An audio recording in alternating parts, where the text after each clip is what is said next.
Have you ever seen such a pathetic system? In other comics, the beginning is either righteous and honorable with a bright and glorious start, or the protagonist starts off invincible, able to handle anything, even a wooden dragon. Even if the beginning is weak, there's still a harem of girls left and right. But this protagonist's beginning is not only born into the demonic sect, but is also cheated and bullied daily. To survive, he has to resort to all sorts of tricks. Finally, he activates the system. But it's a ridiculously stupid system. Not only is it stupid, it makes him steal pills from the sect leader's residence, and provokes the sect leader's anger, causing him to be terrorized daily. Not long ago, our protagonist, Wang Ying, was just a young man from the ST century. During a ranked game trying to reach the top, he was so badly betrayed by his teammates that he coughed up blood, his lungs exploding from rage. In his moment of fury, he was unexpectedly brought to this world of cultivation. He was thrilled, thinking his transmigration would bring a wonderful life full of cheats. Little did he know that his misfortune was to be reborn into the demonic sect. Even more tragically, as he grew older, he realized that he possessed the extraordinary Jade Maiden physique, which allowed for rapid cultivation progress. In order to survive long enough to activate the system, he decided to be as pathetic as possible. Just as he fantasized about his future reign of power, a bowl of instant noodles soaked in year-old foot washing water brought him back to reality. It turned out that his elder, noticing his progress, had come to assign him chores. Instead of getting angry, he secretly rejoiced. Another successful day of playing pathetic. After cleaning the disciple's toilet, he retrieved his hidden stash of snacks. Looking at the grams of treats, he was overjoyed. After years, I finally have enough money to activate the system. He yelled in his mind, "Come forth, my system." I'm ready to show off. The system did appear, though not in the way he expected. What he saw was a Win operating system. Looking at this outdated system without even a proper interface, he was speechless. Well, he thought, it's better than nothing. Let's see what cultivation techniques are available. After searching for a long time, he only found the bone forging technique. The required cultivation time, however, left him speechless. The first level alone needed 10 years, and the third, 100. To think that he'd be 100 years old before mastering a low-level technique, he despaired. Just then, a message popped up. Smart cultivation mode available. This sounds smart, he thought. The system must have taken pity on me. My years of suffering are finally coming to an end. The days of being bossed around are over. Involuntarily, he clicked on it. Congratulations. Bone forging successful. Smart upgrade initiated. Instantly, his body went out of control, taken over by the system, beginning to cultivate the bone forging technique. The surrounding spiritual energy surged into his body. He was amazed. This is amazing. It's so invigorating. Who needs an interface? This is a truly benevolent system. Just as he was praising its virtues, a dialog box popped up. About to break through to the next level. Brittle bone pill required. Please wait, he thought, even the elders barely have any brittle bone pills. How can I, a lowly disciple, get one? Another message popped up. Analysis complete. The system will provide one brittle bone pill free of charge. Wow, the system's giving me a pill. But just as he was marveling at the system's generosity, his body, still controlled by the system, shot up and started sprinting at miles per hour. He was shocked. I haven't run this fast in the courtyard for years. Don't screw me over, system. He didn't know things would get even worse. His body, controlled by the system, ran straight to the sect leader's residence. A million thoughts raced through his mind. I've been playing pathetic for years, not even daring to glance at the sect leader's gate. Don't bring me here to die, system. How unlucky could he be? He faced the sect leader's gate, and kicked it open. Then, he brazenly went inside and started rummaging through the sect leader's belongings. He even chugged the sect leader's top-grade wine like it was water. Who would have thought that this brazen behavior wasn't intentional? It turned out that with smart cultivation mode activated, his body was controlled by the system and not himself. Strangely enough, this stupid system led him directly to the sect leader's treasury. It kicked open the door. He was terrified. Everyone knew that Zheng Jingshan, the sect leader, was the most terrifying person in the world. He killed without hesitation, especially in his own territory. Zheng Jingshan was once the strongest of the 72 demonic generals, known as the Demon Grinder. Just as he was thinking this, the system dragged him towards the inner chambers. It stopped in front of a small room and kicked open the sect leader's door. He wanted to die. With such a commotion, the sect leader would surely be alerted. Wouldn't he be killed instantly? Ignoring his thoughts, the system steered him into the room. After looking around, he breathed a sigh of relief. Luckily, the sect leader isn't here. Looking at the room's decorations, he thought, Zheng Jingshan's also a pervert. Such a gaudy style. Just then, the system led him to a cabinet. It opened a drawer, and a pill popped out. A system prompt sounded. Brittle bone pill acquisition complete. Seriously. Other systems give rewards from a system shop. You steal it from someone else's house. Can't you be a bit more decent? Before he could finish complaining, the system made him swallow the pill. He wanted to die. This is Cheng Jingshan's pill. Spit it out. The system didn't respond. It simply sat down right there and began cultivating the bone forging technique with extreme focus. Knowing he couldn't resist, he could only endure. And he had to admit, after taking the brittle bone pill, his cultivation speed increased tenfold. In less than half an hour, his cultivation soared, reaching the 3rd level. Just as he was marveling at the pill's effects, a system prompt appeared. Cultivation complete. Are you satisfied? Please rate. A wave of frustration washed over him. Finally over. Of course, I'm not satisfied. He gave a 1-star rating. Just then, he heard women's laughter. The room suddenly filled with seductive women. Come and play. He stared at them, mesmerized. He was about to indulge himself, but then he remembered. I'm a year-old virgin. I can't lose it like this. He quickly dodged, teleporting out of the room. Luckily, the area was secluded, and no one noticed. After eating Cheng Jingshan's brittle bone pill, I can't stay here anymore. I need to escape. Just then, a stern voice called out from behind, you little rascal. What are you doing sneaking around here? How pathetic was this protagonist? Just now, had been controlled by the system to ransack Cheng Jingshan's treasury, and steal his top-grade pill. Had barely escaped, when he was discovered by the family steward. Facing the steward's questioning, he stammered nervously, making excuses. He then quickly asked the steward what was happening. The steward informed him, Cheng Jingshan and the family head are calling a meeting. Hurry up and get over there. As soon as the steward finished speaking, he dashed off. He knew the family punishments all too well, having endured them since childhood. The mere thought sent shivers down his spine. On the way, he thought, Cheng Jingshan just got back. He probably doesn't know I stole his pill yet. He felt a bit relieved. Soon, he arrived at the meeting hall. Inside, Cheng Jingshan sat in the center with the family head behind him. The family head said to Cheng Jingshan, everyone is present, master. Please instruct us. Cheng Jingshan looked at everyone and said, the traitor Wu Tingshi has escaped to Yuanlao Mountain. Search the mountain and capture him.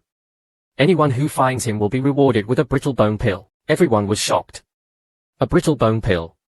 The demonic sect was truly generous. Even the family head was stunned by the reward. Cheng Jingshan's eyes narrowed. What are you waiting for?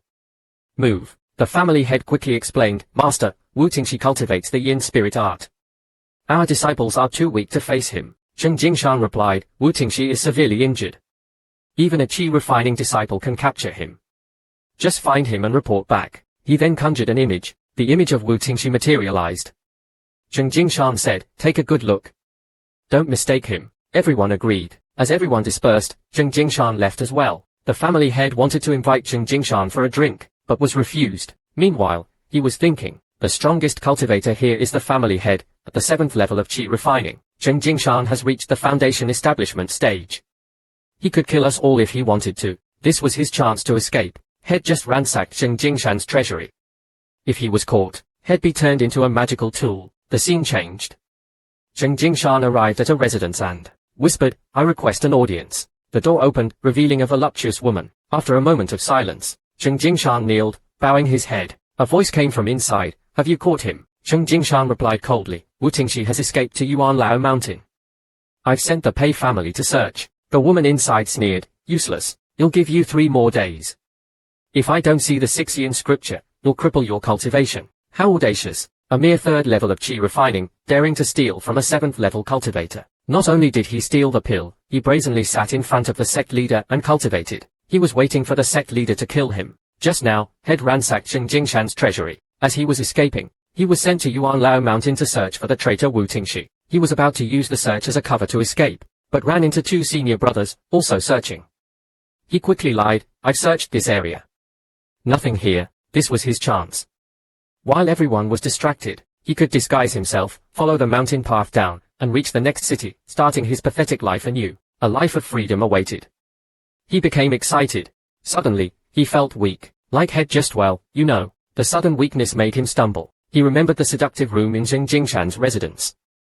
He heard the women's voices again, and saw a group of voluptuous women pinning him down. He felt his energy draining. They're going to suck me dry. He had an idea. He mentally activated Smart Cultivation mode. He heard the system's voice. Smart Cultivation System at your service. Instantly, his body was taken over, and he jumped up, pummeling the female ghosts. With the system, they can't suck my essence. Just then, a system prompt sounded. Detecting essence deficiency, providing 3 blood replenishing pills free of charge. He cursed silently. Last time you provided a pill by stealing it from the sect leader. Now I have to run away. Whose pill are you stealing this time? He yelled. No.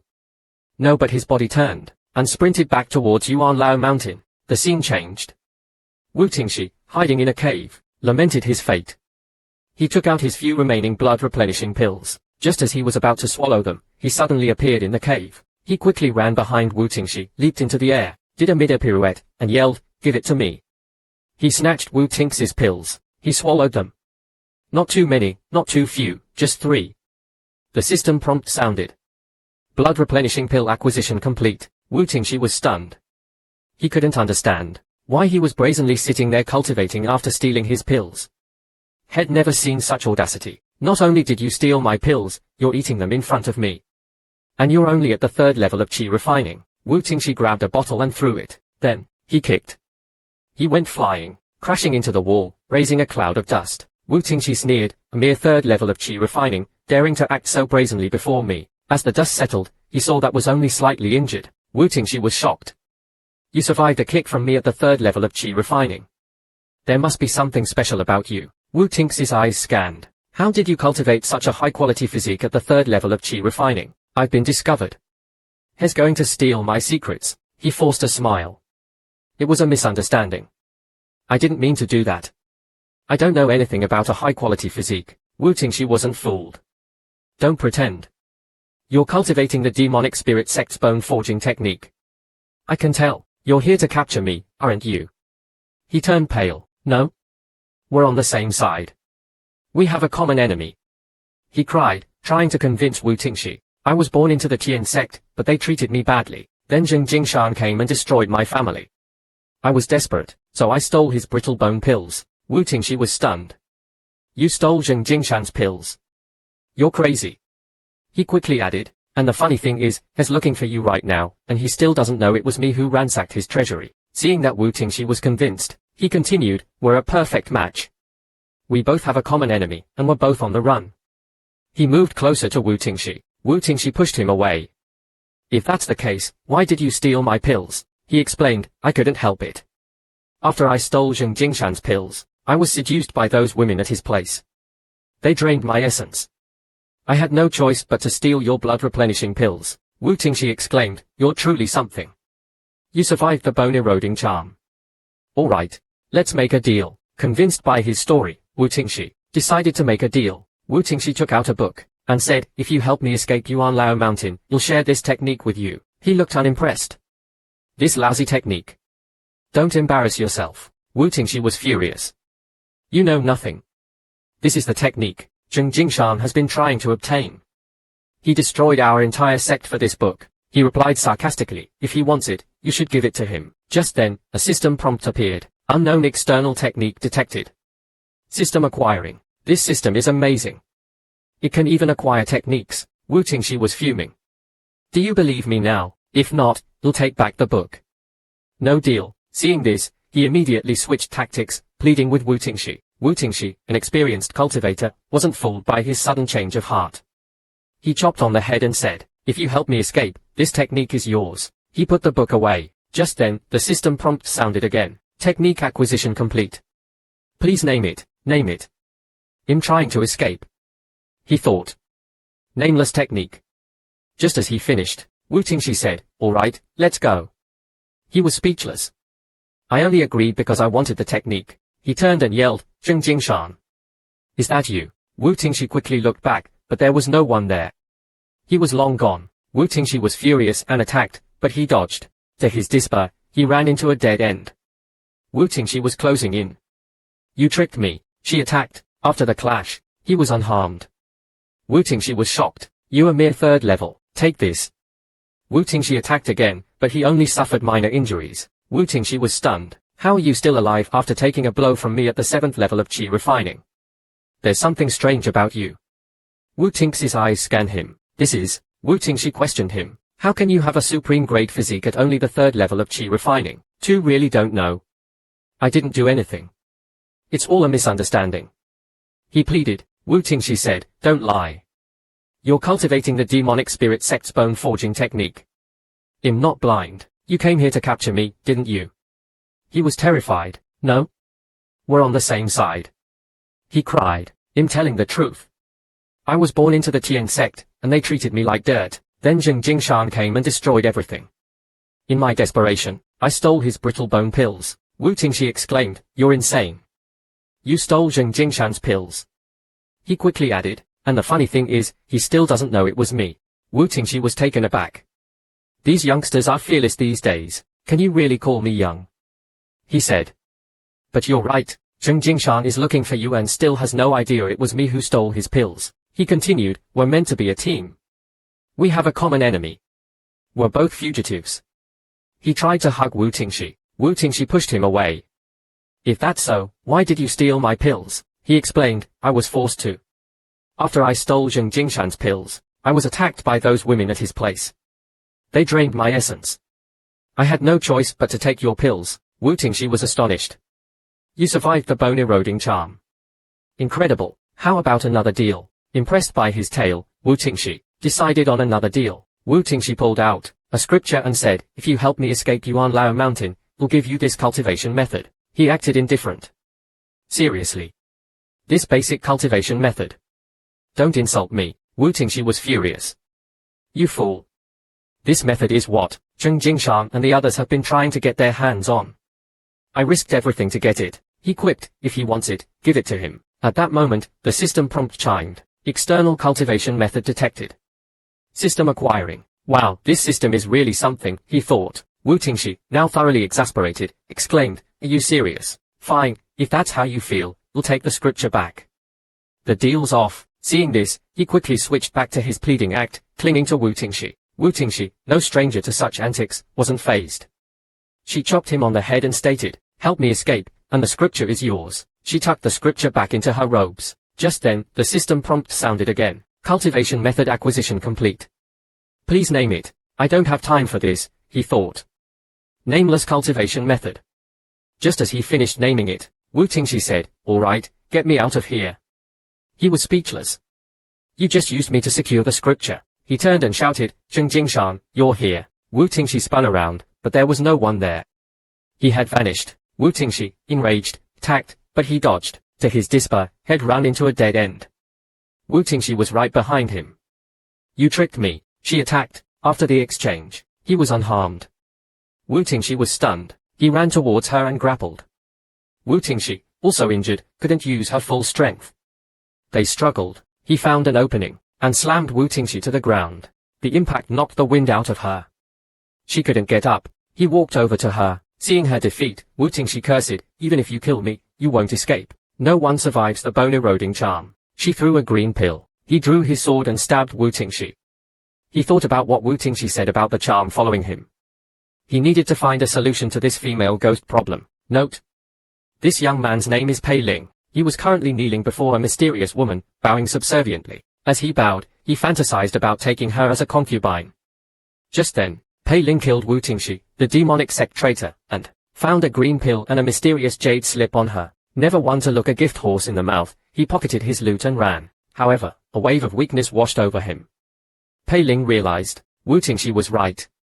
Had been afflicted by Zheng Jingshan's bone-eroding charm and was slowly being drained of his essence. Looking at the jade slip, Pei Ling had an idea. He could use this jade slip to bargain with Zheng Jingshan. Acting quickly, Pei Ling returned to the Pei estate and asked the family head where Zheng Jingshan was, claiming to have discovered Wu Tingxi's hideout. However, the family head insisted, tell me Wu Tingxi's location first, and I'll send someone to capture him immediately. Pei Ling understood. The old fox wanted to take all the credit. I risked my life for this information.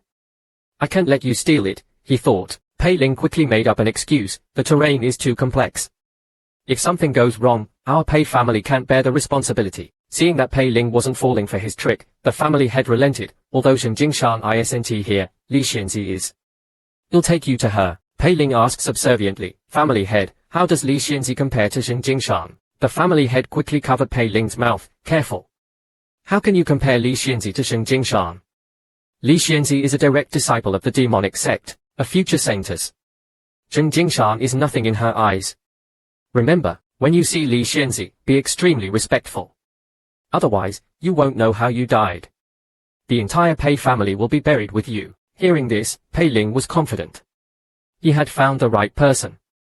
Bribes are useless unless given to the right person, he thought. They arrived at a courtyard. The family head, with a fawning smile, instructed Pei Ling, "Remember to put in a good word for our family." Then he respectfully announced their arrival. Li Xianzi gracefully emerged. Her beauty instantly captivated Pei Ling. He was drooling. If only I could have her as a concubine. Seeing Pei Ling's distraction, the family head quickly reminded him to kneel. Li Xianzi calmly asked, "What brings you two here?" Pei Ling quickly explained that he had found Wu Tinx's location and killed the traitor. Hearing this, Li Xianzi was slightly surprised. "Did you find anything on her?" Pei Ling replied, "Only some pills and a jade slip, but the jade slip is too strange. I buried it in a secret location." Li Xianzi understood. He was looking for a reward. She asked Pei Ling what he wanted. The family head was hoping Pei Ling would ask for benefits for the family.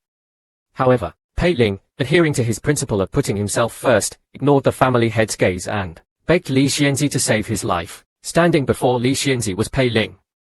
He was using the secret location of the jade slip to ask Li Xianzi to help him with the bone-eroding charm. Li Xianzi gave Pei Ling a bottle of antidote pills, and said, "These pills will temporarily suppress the charm. As for the bone-eroding charm, once I retrieve the jade slip, you'll have Sheng Jingshan remove it for you." Hearing this, Pei Ling was impressed. Li Xianzi had instantly recognized the bone-eroding charm.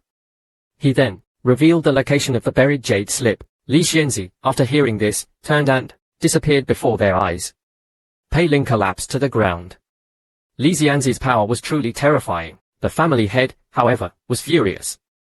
"I told you to ask for benefits for the Pei family." Just then, the bone-eroding charm acted up again. Pei Ling cried out, "Damn it! It's happening again." Seeing this, the family head was disgusted. "You're useless. You didn't even ask for anything."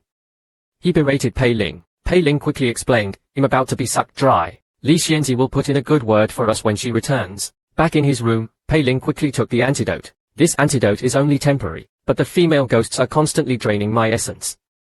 I might not last until Li Xianzi returns." To avoid being drained dry, Pei Ling relied on the system. Activate system. I need to cultivate. System at your service. 2 cultivation methods detected. Please select. Looking at the bone forging technique and the nameless cultivation method, Pei Ling thought, "I've cultivated the bone forging technique twice, and this stupid system made me steal pills from Sheng Jingshan and rob Wu Tingxi. This time, who knows who will offend. Let's try the nameless cultivation method." He selected it and activated smart cultivation mode. The female ghosts disappeared, replaced by a wave of pleasure. This cultivation method is pretty good. Meanwhile, Li Xianzi had successfully retrieved the jade slip. As she was about to examine it, the jade slip emitted a blue light. Li Xianzi sensed danger and quickly threw the jade slip away. A spirit emerged from the jade slip. It was Luo Qiao, an outer sect elder of the demonic spirit sect. Li Xianzi would never give up something she had obtained. She said to the spirit, "A mere remnant spirit dares to show itself here. Everyone who stands in my way will be eliminated." Hearing this, the spirit charged at Li Xianzi. Li Xianzi sneered. A purple light emanated from her body, transforming into a giant horse, instantly trapping the spirit. It couldn't move. Then, she used a sealing technique, completely trapping it. Seeing his defeat, Luo Qiao's spirit decided to self-destruct, hoping to destroy the jade slip. Li Xianzi saw this, and quickly flew into the air. With lightning speed, she snatched the jade slip. The powerful saintess never imagined she would be forced into a compromising situation by a junior disciple in 10 minutes. Meanwhile, Pei Ling was immersed in his cultivation. He hadn't expected this nameless cultivation method to be so unique. The pleasure was overwhelming. Suddenly, the system prompted. This cultivation method is a dual cultivation technique. A partner is required. The system will provide a partner free of charge. Pei Ling was stunned. With this system's antics, my virginity is doomed. As expected, the system dragged his body towards the outer sect disciples' residences. This system. It just wants me to die. All the women in the Pei family were either his sisters, or the wives of his fellow disciples, or his elders. Dual cultivation with any of them would be incest. However, the benevolent system didn't care. It dragged him to a residence. Looking at the familiar door, Pei Ling's emotions were complicated. Fortunately, the woman residing here wasn't a relative. Unfortunately, the resident's cultivation was terrifyingly high. He couldn't help but feel a little excited. Isn't this the Saintess residence? Does the system want me dead? He pushed open the door. He walked towards Li Xianzi's room. Li Xianzi was at a critical point in her cultivation. Seeing someone approaching, she angrily shouted, "Who dares disturb me? Leave at once." Before she could finish, Pei Ling kicked open the door and struck a pose. Li Xianzi, a Saintess, had never seen such a brazen junior. She was about to attack when the system made Pei Ling throw a green pill. It exploded, trapping Li Xianzi in a green light. As the light dissipated, Li Xianzi said weakly, "This is Wu Tinx's trump card." How did he get it? She collapsed to the ground. Pei Ling stared at Li Xianzi in disbelief. This is the Saintess. Her cultivation is far beyond mine. This system is too OP. Before he could finish his thought, the system made him carry Li Xianzi to the bed. It then removed her veil. Looking at the beautiful woman before him, Pei Ling was ecstatic. To die under a beauty is a worthy death. But reason reminded him, this is the Saintess. If I touch her, you'll be torn to shreds. The system prompt sounded. Partner delivery complete. Resuming cultivation. Under the system's control, Pei Ling roared, his clothes exploding off his body, revealing a perfect physique. He pounced on Li Xianzi, ripping her clothes. Looking at the Saintess he had forced himself upon, Pei Ling was filled with conflicting emotions. Any man would be tempted by such a beauty, but forcing himself on her meant certain death. The system didn't care, controlling his body to ravage her. Then, he had sex with her. The dual cultivation technique was incredibly powerful. After a few rounds, Pei Ling felt his injuries healing, and his cultivation soaring. He could feel a breakthrough coming. He wondered what Li Xianzi would do when she woke up. Li Xianzi felt a strange energy flowing into her body, washing over her meridians. It was warm and pleasant. As a Saintess, she had never experienced the pleasure of dual cultivation. She was unconsciously enjoying the sensation. She felt Pei Ling's thrusts, experiencing the pleasure despite being unconscious. Pei Ling was both in pain and enjoying himself. He was worried about his life, but also relishing the experience. Just then, Li Xianzi woke up. Seeing the scene before her, she was furious. How dare this nameless disciple do such a thing to me, the Saintess? She slapped Pei Ling. Pei Ling, still under the system's control, not only blocked her hand, but also flipped her over. To his surprise, the system intensified the dual cultivation. Li Xianzi felt her cultivation increasing rapidly. Is this the power of dual cultivation? It feels so good, I want more. She blushed. In the Saintess. I shouldn't be enjoying this. Meanwhile, Zheng Jingshan had returned and learned of Wu Tinx's death. He was relieved. With the 6-yin scripture retrieved, maybe Li Xianzi will finally notice me. Zheng Jingshan decided to reward the Pei family head with grams of brittle bone pills. He hadn't realized that his pills had already been consumed by Pei Ling. Looking at the empty drawer, Zheng Jingshan was furious. Who dares steal from me? A female ghost whispered in his ear. Pei Ling is currently at Fuyun Courtyard. Zheng Jingshan stormed towards Li Xianzi's residence. He had no idea that the goddess of his dreams was currently having sex with the pill thief. Seeing Li Xianzi coming out, seemingly unharmed, he felt relieved. Then he noticed the lingering scent of a man. A system prompt sounded. Yarn essence pill required. Pei Ling walked towards Li Xianzi's bed, rummaged through her belongings, and retrieved a delicately embroidered pouch. He skillfully took out a yarn essence pill. Pei Ling sighed. I just want to live a pathetic life, but this system keeps pushing me to the brink of death. With the pill acquired, he regained control of his body. He wanted to put the pill back, but Li Xianzi's voice came from behind. What are you doing? Pei Ling froze. Damn it. She's already awake.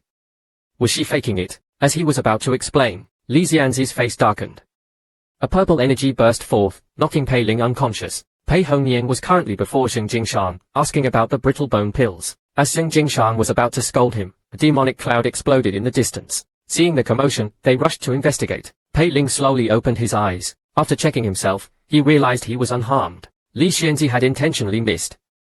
The reason was unknown. Perhaps it was because he was her first man, or perhaps it was due to his powerful dual cultivation technique that had greatly boosted her cultivation, or perhaps she simply enjoyed it. Zheng Jingshan and Pei Hongyan arrived. Seeing Pei Ling next to Li Xianzi, the lovesick Zheng Jingshan immediately snitched. This man is suspicious.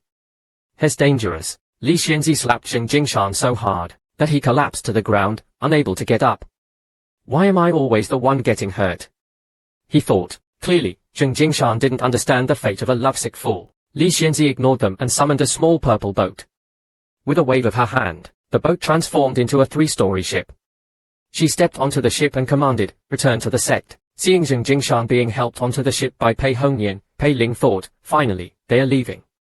I thought I was done for." Just as he was about to leave, he found Li Xianzi glaring at him. The lovesick Zheng Jingshan shouted, "You deaf!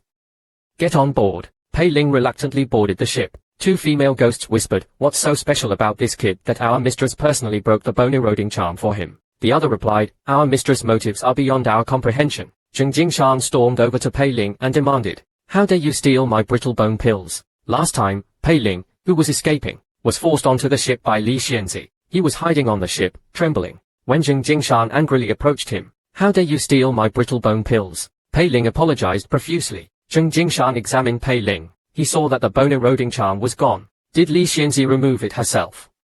She must really like this kid. Good thing I didn't attack him directly. Pei Hongnian noticed something. "You've reached the 4th level of qi refining. You were only at the 2nd level a month ago." Hearing this, Zheng Jingshan felt a pang of jealousy. The 4th level of qi refining and she already liked him. Wait a minute, the bone forging technique only allows for 1 level increase at a time. Did he cultivate 10 times in 1 day? Is that why Li Xianzi favors him? I need to test his strength. He took out a large, demonic-looking saber. Pei Ling was terrified. Is he going to kill me? Zheng Jingshan said, "Since you've helped capture Wu Tingxi, I'll give you 2 a chance. Whoever can pull this yin saber from my grip can have it." Pei Ling was relieved. As long as he doesn't kill me, I'm fine. Pei Hongnian was excited but was too weak to pull the saber. He failed, and was slightly injured. When it was Pei Ling's turn, he hesitated. This old fox is up to something, he thought. He pretended to be weak. Zheng Jingshan pressed him. He felt Zheng Jingshan's aura. Just then, 2 female ghosts floated over. Zheng Jingshan asked respectfully, "Do you have any instructions from Mistress Li Xianzi?" Wu Liu whispered, "Our mistress is meditating. Please resolve this quickly. Don't disturb her rest." Then she asked, feigning surprise, "Who pulled the yin saber? Whose turn is it now?" Zheng Jingshan quickly recalled. It was Pei Ling's turn. Wu Liu floated towards Pei Ling, caressed his chin, and said seductively, "It's your turn, young man. Hurry up and pull it. If you disturb our mistress, he'll skin you alive." Pei Ling, seeing no other option, stepped forward. Zheng Jingshan thought smugly, a mere 4th level of qi refining. He can't possibly pull it out. Suddenly, as Pei Ling pulled, the yin saber moved slightly. Zheng Jingshan was shocked. How is this possible? Zheng Jingshan, a Foundation establishment cultivator, had said he would use only of his strength. He was clearly struggling against the 4th level qi refining Pei Ling. Seeing that Pei Ling was about to pull it out, Zheng Jingshan secretly increased his strength too. Facing Zheng Jingshan's increased strength, Pei Ling faltered. He bowed. "Senior Zheng's cultivation is truly impressive. I am no match for you." Just as Zheng Jingshan was about to gloat, the female ghost Wu Liu interrupted. "Our mistress' cultivation is at a critical stage. We already have 1 useless Pei Hongnian. We can't afford another. The light in our mistress' room has been on for too long. Why don't we skin you alive and make a new lampshade?" Pei Hongnian was slightly scared, while Pei Ling was speechless. "My mistress has been taken by me. And you 2 ghosts want my life." Wu Liu suggested. "Young Master Pei comes from a desolate land. He can compare to a sect disciple. Why don't we have Zheng Jingshan give him another chance? That will be more entertaining." Pei Ling quickly apologized to Wu Liu. Wu Liu teleported in front of Pei Ling. "You better succeed this time, young man. Otherwise, you'll really become a lampshade." Pei Ling nodded eagerly. Zheng Jingshan, on the other hand, felt conflicted. "Isn't this obviously telling me to give him the saber? Is this Li Xianzi's intention?" He felt a mixture of frustration and reluctance. Seeing Zheng Jingshan's hesitation and fear of Li Xianzi, Pei Ling put all his effort into it. He pulled the yin saber out with ease. The ease with which he pulled it out surprised even himself. Zheng Jingshan's heart was bleeding, but he forced a smile. "This yin saber was my weapon when I was an outer disciple. Now that it's in your hands, I hope you cultivate diligently and bring honor to its name." Pei Ling thanked him profusely. Li Xianzi showered Pei Ling with praises, and took him to her quarters. As they walked through the ship's corridor, Pei Ling felt a chilling aura, though bearable. After walking for a while, doors appeared on both sides of the corridor. Behind each door, something seemed to be sealed. He could hear banging on the doors, as if something was trying to break free. Through a crack in a door, Pei Ling saw a pair of blood-red eyes staring at him menacingly. Suddenly, countless purple tentacles shot out, trying to pull Pei Ling inside. At the critical moment, Wu Liu shouted, forcing the tentacles back. Pei Ling quickly thanked her. Wu Liu simply smiled. In a blink, she appeared in Pei Ling's room. Exhausted, Pei Ling was about to rest, when he noticed Wu Liu hadn't left. She turned and asked, "Can I ask you something, young Master Pei?" Pei Ling didn't dare refuse. Suddenly, Wu Liu pounced on him, straddling him. She caressed his face and whispered, "Why do you smell like my mistress?" Pei Ling froze. Does she know what I did to Li Xianzi? If a beautiful woman wanted to have sex with you for half a month straight, would your body be able to handle it? Wu Liu pressed against Pei Ling and asked again, "Why do you smell like my mistress?" Pei Ling panicked. Has she discovered what I did to Li Xianzi? Seeing Wu Liu's serious expression, Pei Ling stammered, "Young Master Pei, why aren't you answering? Our mistress is struggling with her inner demons. Even Zheng Jingshan can't get close to her. But you managed to. I'm curious. What's so special about you?" Pei Ling was shocked and embarrassed. She had clearly witnessed his encounter with Li Xianzi. Since had been caught red-handed, he confessed, "Maybe it's my special physique. When I fought Wu Tingxi, she said I had a supreme-grade physique. Perhaps maybe Li Xianzi also." Wu Liu interrupted, a spirit body sensitive to yang energy. "Interesting. You'll take this special physique back to my mistress for further study. And you're special too. We need to extract your spirit for research." Pei Ling was horrified. "They want to use me as a lab rat. I'd rather die." Wu Liu continued, "Be careful, young Master Pei. Our mistress' methods are quite unpleasant." She then knocked Pei Ling unconscious with a chop to the head. As he lost consciousness, he saw Wu Liu gradually fading away. Li Xianzi was walking towards him. Pei Ling thought, "Am I really going to be dissected?" Then, he felt like he was having a long dream. In the dream, Li Xianzi pushed him down and started touching him. She took off his clothes. Then, she ravaged him. He thoroughly enjoyed this dreamlike experience. The dream lasted for half a month. Zheng Jingshan was reprimanding Pei Hongyan. "You useless fool. How could you lose my yin saber? In my name, send this boy to the outer sect." Pei Hongyan wanted to protest, but was silenced by Zheng Jingshan. What's so special about this kid that Li Xianzi favors him so much? The scene shifted. Pei Ling finally woke up. Pei Ling quickly checked himself to see if he was still intact. Everything seemed fine. He let out a sigh of relief. "Looks like I wasn't dissected. My cultivation has improved significantly. But why does my back hurt so much?" Just then, he heard a knock on the door. He opened the door to find Pei Hongyan staring at him in shock. "Were you possessed by a ghost? You almost got sucked dry. No wonder you didn't answer the door for half a month." Pei Ling realized he had been asleep for half a month. Pei Hongyan then informed him, "You're joining the demonic spirit sect. Get ready." Pei Ling was devastated. "How am I supposed to live my pathetic life in a demonic sect? I have to find a way to escape." Just then, he noticed Li Xianzi sitting in his room. Wasn't that half a month of passion just a dream? Pei Ling was still wondering how to escape this place, when he saw Li Xianzi sitting in his room. Her alluring figure was irresistible. Li Xianzi flicked her wrist, and a jade slip flew towards Pei Ling. "Master this within 10 days. Or die." Then she vanished like smoke, leaving Pei Ling stunned. What was that about? She seduced me and then just left. And she gave me a cultivation method. The script in the cultivation method was unfamiliar. "I think it's called the blood slaughter blade art," he thought. Just then, the system prompt sounded. "Unidentified external cultivation method detected." Recording in progress. Pei Ling was delighted. This system is finally useful. With smart cultivation mode, I don't have to worry about not understanding the script. Another knock came. It was time to depart for the sect. Stepping out, Pei Ling gasped. He saw a vast expanse of clouds and countless mountain peaks rising from the sea of clouds like jagged rocks. The scenery was breathtaking. Strange creatures soared through the sky. The platform they were on was lower than the surrounding peaks. Its top formed a massive square. It was a sight he had never seen before. "This is incredible. It makes me feel even more pathetic." The purpose of the ascension platform was to sever worldly attachments and enter the path of cultivation. New disciples would begin their journey here. Pei Hongyan led Pei Ling to register at the outer sect. Pei Ling wanted to protest. "I'm just a handyman. I'm not qualified to join the outer sect, am I?" Pei Hongyan retorted, "You lucky bastard. You got into the holy sect and you're still complaining. This is Senior Zheng's arrangement. Don't be ungrateful."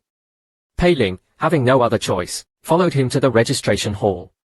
Inside, a skinny old man lay on a bed, drinking. Seeing them enter, he sighed. These youngsters, always causing trouble, even when trying to enjoy a drink.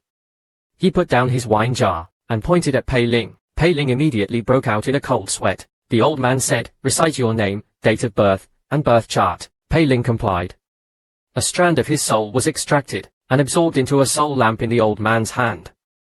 The old man tossed the soul lamp towards the ceiling. It merged with numerous other soul lamps. The old man said casually, Now that your soul lamp is lit, you are officially a member of the demonic spirit sect. The sect rules are at the door. Take a copy and read it carefully. Now leave and let me rest. Seeing Pei Ling hesitate, the old man's face darkened. Now that you're in the holy sect, you must be respectful and follow the rules.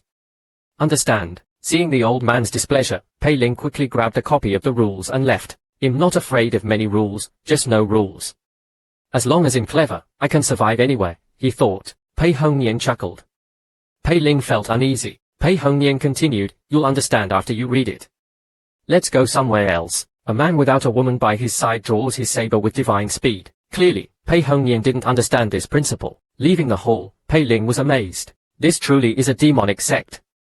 No normal people here. Even the guards at the door were ghost-like figures. Pei Hongnian, having been here for years, was already accustomed to it. He gave Pei Ling a pouch and a nameplate. Pei Ling looked at his nameplate with disgust. It was a skeletal finger. Pei Hongnian warned, this nameplate is the most important thing you possess. It's your proof of identity within the sect. If you're ever in danger, it's your lifeline. Then, with a wave of his hand, he summoned a small paper boat. Let's find you a place to stay. Pei Ling was skeptical.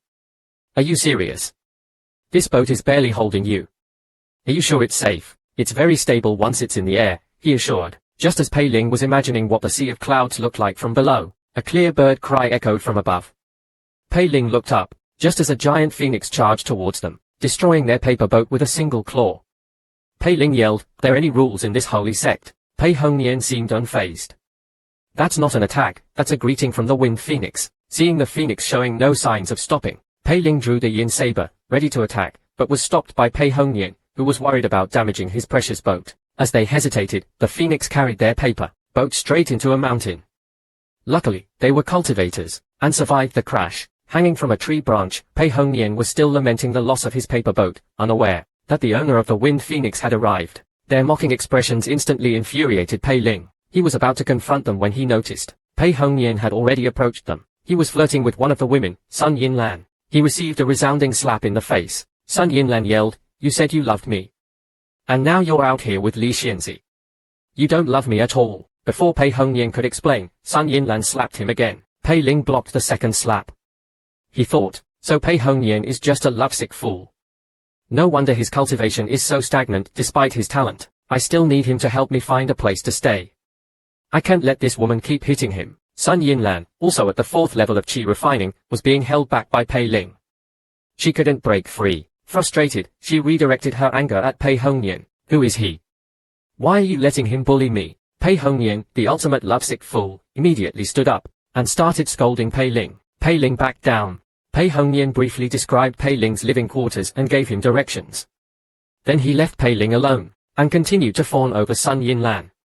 Sun Yinlan said, "I don't like that place. Don't go there anymore." Pei Hongnian immediately replied, "I'm all yours. You'll do whatever you say." Pei Ling was speechless. With such talent, why is he wasting it on a woman? Why be a lovesick fool when you could be a powerful cultivator? Problems that can be solved with money are not problems, but without money, everything is a problem. Abandoned by Pei Hongnian, Pei Ling went to the housing office to choose a place to stay. The disciple in charge said condescendingly, "There aren't many options left. A cheap place might hinder your cultivation, junior brother." The hint was obvious. Pei Ling understood, but with an empty pouch, he could only say awkwardly, "Could you lend me some money? I promise I'll pay you back." The disciple's expression immediately changed. "You can stay here.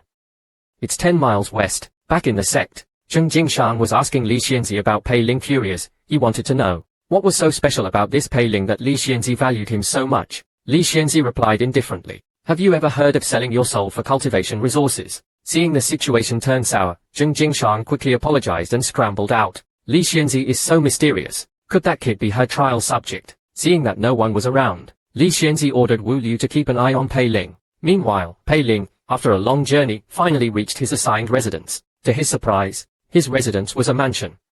He had expected a small, undeveloped cave. I shouldn't have underestimated them. He entered the mansion and realized 3 senior brothers already lived there. They were currently out on missions. Pei Ling took out the sect rules, Yin Saber, and carefully studied them. These were his lifelines. The demonic spirit sect had stood for tens of thousands of years, its origins shrouded in mystery. The sect had many halls. The scripture hall sold cultivation methods. The treasure hall sold magical tools and also purchased rare treasures. Each hall had its own function. The only thing in common was that they all monitored the sect's disciples. After a brief understanding, Pei Ling started reading the rules carefully so he could avoid trouble. He was shocked by what he read. Disciples must pay snacks as compensation for fighting. Injuries, lost treasures, even severe disabilities could be compensated with snacks. In short, as long as you had enough snacks, you could do anything in the demonic spirit sect. All problems could be solved with snacks. The only real punishment was failing to pay the snack fine within the deadline. Then, your nightmare would begin. Weak bodies would be turned into fertilizer for the Lingxi mushrooms. Stronger bodies would become breeding grounds for the qi-gathering vines. Body, soul, organs, everything would be utilized to ensure the sect wouldn't lose out. Seriously. I spent all my snacks activating the system. Broke. The sense of security he felt upon receiving the sect rules vanished, replaced by a deep sense of dread. Just as he was panicking, he heard a noise outside the door. He cautiously went to check. 3 handsome men entered. One of them asked, "Who are you?" Pei Ling calmed himself. "I am Pei Ling, a new outer sect disciple." They had never heard the name but realized it wasn't the time for new disciples to be joining. Maybe he has a powerful backer, they thought. They introduced themselves. Li Sai, 4th level of Qi refining. He gestured to his companions. This is Ju Wu and Miao Liu, 4th and 5th level of Qi refining respectively. Seeing their friendly demeanor, Pei Ling relaxed and said, "I was brought here by Senior Zheng Jingshan, an inner sect elder. I was with Saintess Li Xianzi and Senior Pei Hongnian on a mission to Luchuan City, when we encountered Senior Zheng. He brought me to the holy sect." Miao Liu blurted out, "Zheng Jingshan. That loser has only an inner sect elder because of his connection to Li Xianzi." Pei Ling realized Zheng Jingshan's status in the demonic spirit sect wasn't as high as he thought. Li Sai quickly said, "Don't mind him. Miao Liu's brother is also an inner sect elder, a rival of Zheng Jingshan. There's some conflict between them. My grandfather is Li Ping, an outer sect elder. Ju Wu's grandfather is a direct disciple." Pei Ling was speechless. They were all connected. Li Sai continued, "You were brought here by Zheng Jingshan. You must be close to Li Xianzi." Pei Ling's heart skipped a beat. They were testing his relationship with Li Xianzi. Without Li Xianzi's permission, Pei Ling didn't dare use her name. After all, he joined the outer sect through Zheng Jingshan, even though it was Li Xianzi's intention. She probably didn't want to be publicly associated with him. Pei Ling didn't dare provoke her anger. He immediately explained, "I come from humble beginnings. How could I possibly be close to Li Xianzi? I just try not to offend Senior Zheng." Seeing they were still probing him, Pei Ling repeatedly denied any connection to Li Xianzi. Just then, Li Sai pointed at the yin saber. "That's a nice saber." Pei Ling didn't hide it. It was a gift from Senior Zheng. Miao Liu looked at the yin saber with disdain. Zheng Jingshan calls himself the strongest outer sect disciple, but has nothing but a brute. I heard this saber is incredibly sharp. Just then, Ju Wu said directly, "Junior brother Pei, name your price." "I want that saber." Pei Ling used Zheng Jingshan's name as a shield, but they didn't care about Zheng Jingshan at all. Seeing Pei Ling's refusal, Ju Wu punched him. Pei Ling, seeing no way to dodge, took the blow head-on. As the dust settled, Pei Ling was unharmed. They were surprised. Supreme grade physique. No wonder Zheng Jingshan took him in, but even Zheng Jingshan is nothing but a dog in the eyes of the direct disciples. You should hand over the saber. Maybe we'll let you live. Pei Ling saw that violence was unavoidable. He gripped the yin saber.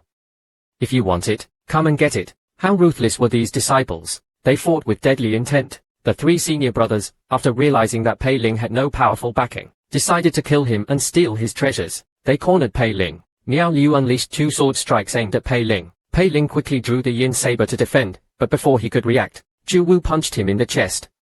Pei Ling coughed up blood, and the saber fell from his hand. Furious, Pei Ling endured the pain and punched Ju Wu, sending him flying. Li Sai, who came to help, was also knocked back by Ju Wu. Miao Liu, seeing his companions fall, angrily shouted, "Don't get cocky."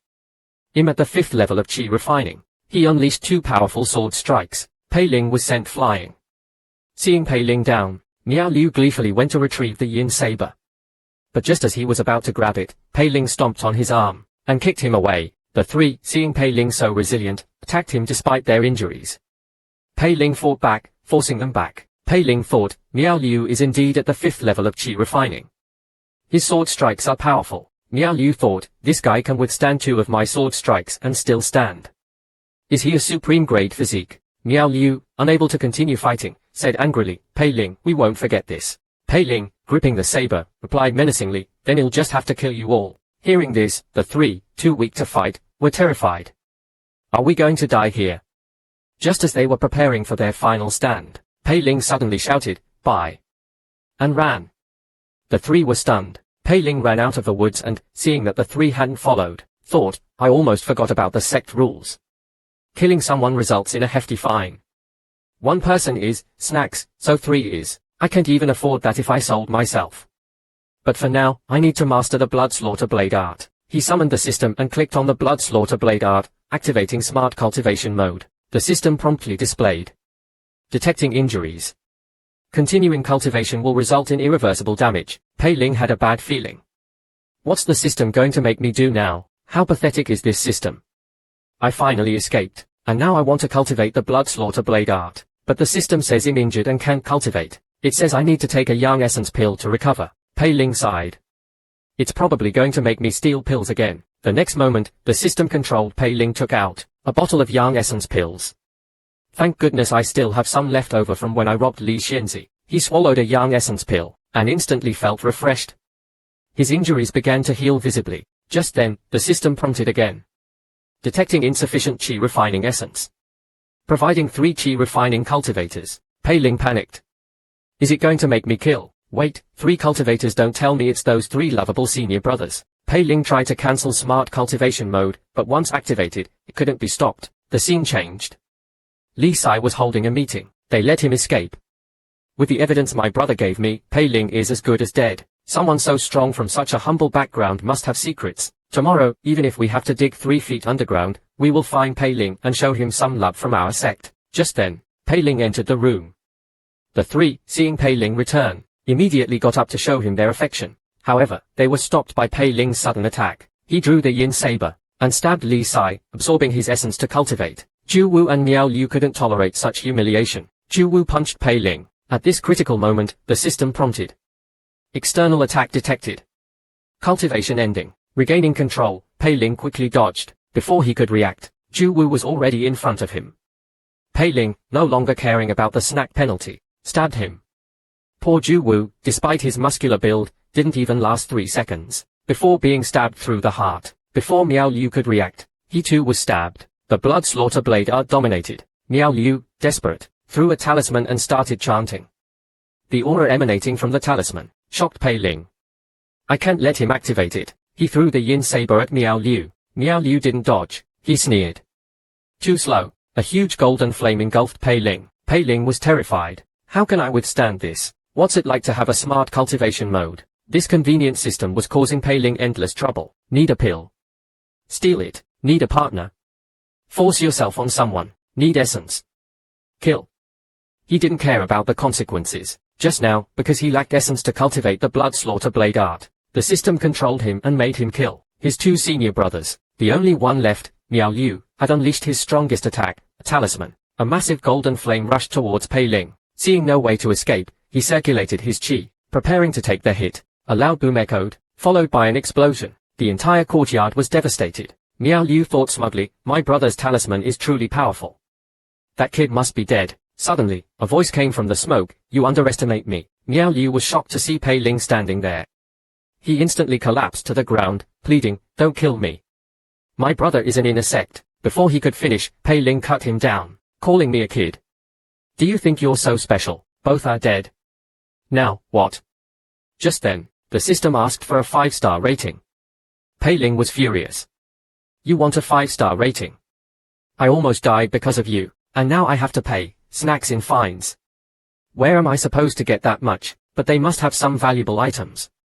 Maybe I can use them to pay off the fine. To his disappointment, the 3 only had some worthless trinkets. He couldn't even open the storage pouches. Pei Ling sighed. Forget it. I can't let their essence go to waste. He resumed cultivating the blood slaughter blade art. The system prompted. Insufficient qi refining essence. Providing 2 cultivators. Pei Ling wondered where these 2 cultivators would come from. Suddenly, the yin saber in his hand vibrated. 2 screams echoed. Pei Ling looked over and saw the yin saber absorbing the essence of Zhu Wu and Miao Liu. Pei Ling was surprised. They were playing dead. Good thing the system noticed. Qi refining cultivator essence absorption complete. Resuming cultivation, Pei Ling, controlled by the system, started cultivating right there. He gripped the yin saber, and gradually entered a trance. The saber in his hand vibrated slightly. As the blade art took shape, Pei Ling mastered half of the technique. Pei Ling was overjoyed. The blood slaughter blade art is truly powerful. Wu Liu, the ghost observing from afar, was also shocked. He mastered it so quickly. No wonder Mistress is so infatuated with him. The system prompt sounded, signaling the completion of the blood slaughter blade art. This is the first time I feel like this system is actually helpful. Fine, we'll give it a 3-star rating. Smart cultivation mode is good, but not for murder. I killed 3 people. That's snacks. I don't have enough money for the fine. I need to escape. He ran towards a mountain peak, but encountered countless more peaks. He thought, how am I supposed to get out of here? Having killed 3 disciples, Pei Ling wanted to escape with his loot. However, the demonic spirit sect's vast terrain and his inability to find an exit forced him to bury the 3 bodies and destroy the evidence. He decided to find Pei Hongyan and ask for help. However, upon returning to the courtyard, he witnessed a disturbing scene. Pei Hongyan was using Sun Yinlan's hairpin to pleasure himself. Pei Ling was speechless. To his surprise, Pei Hongyan, upon seeing him, ran away like a rat seeing a cat. After a brief interrogation, he discovered Sun Yinlan had forbidden Pei Hongyan from interacting with him. Seeing such a lovesick fool, Pei Ling could only coax him. It's my fault. I shouldn't have angered Sister Sun. Could you tell me how to leave the demonic spirit sect?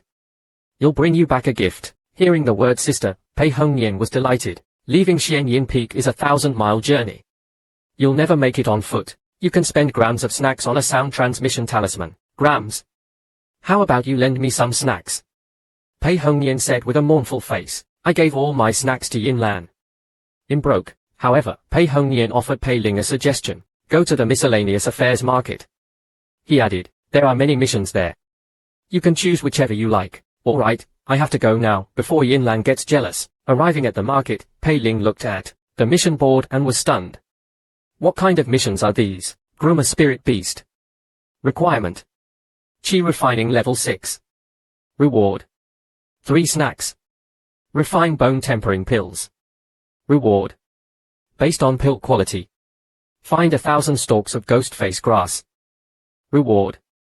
5 snacks. At this rate, it will take forever to earn snacks. He finally found a high-paying mission, but it required a cultivation level of Qi refining 6 and above. He couldn't reach that level in a short time. Well, I don't necessarily need to earn snacks.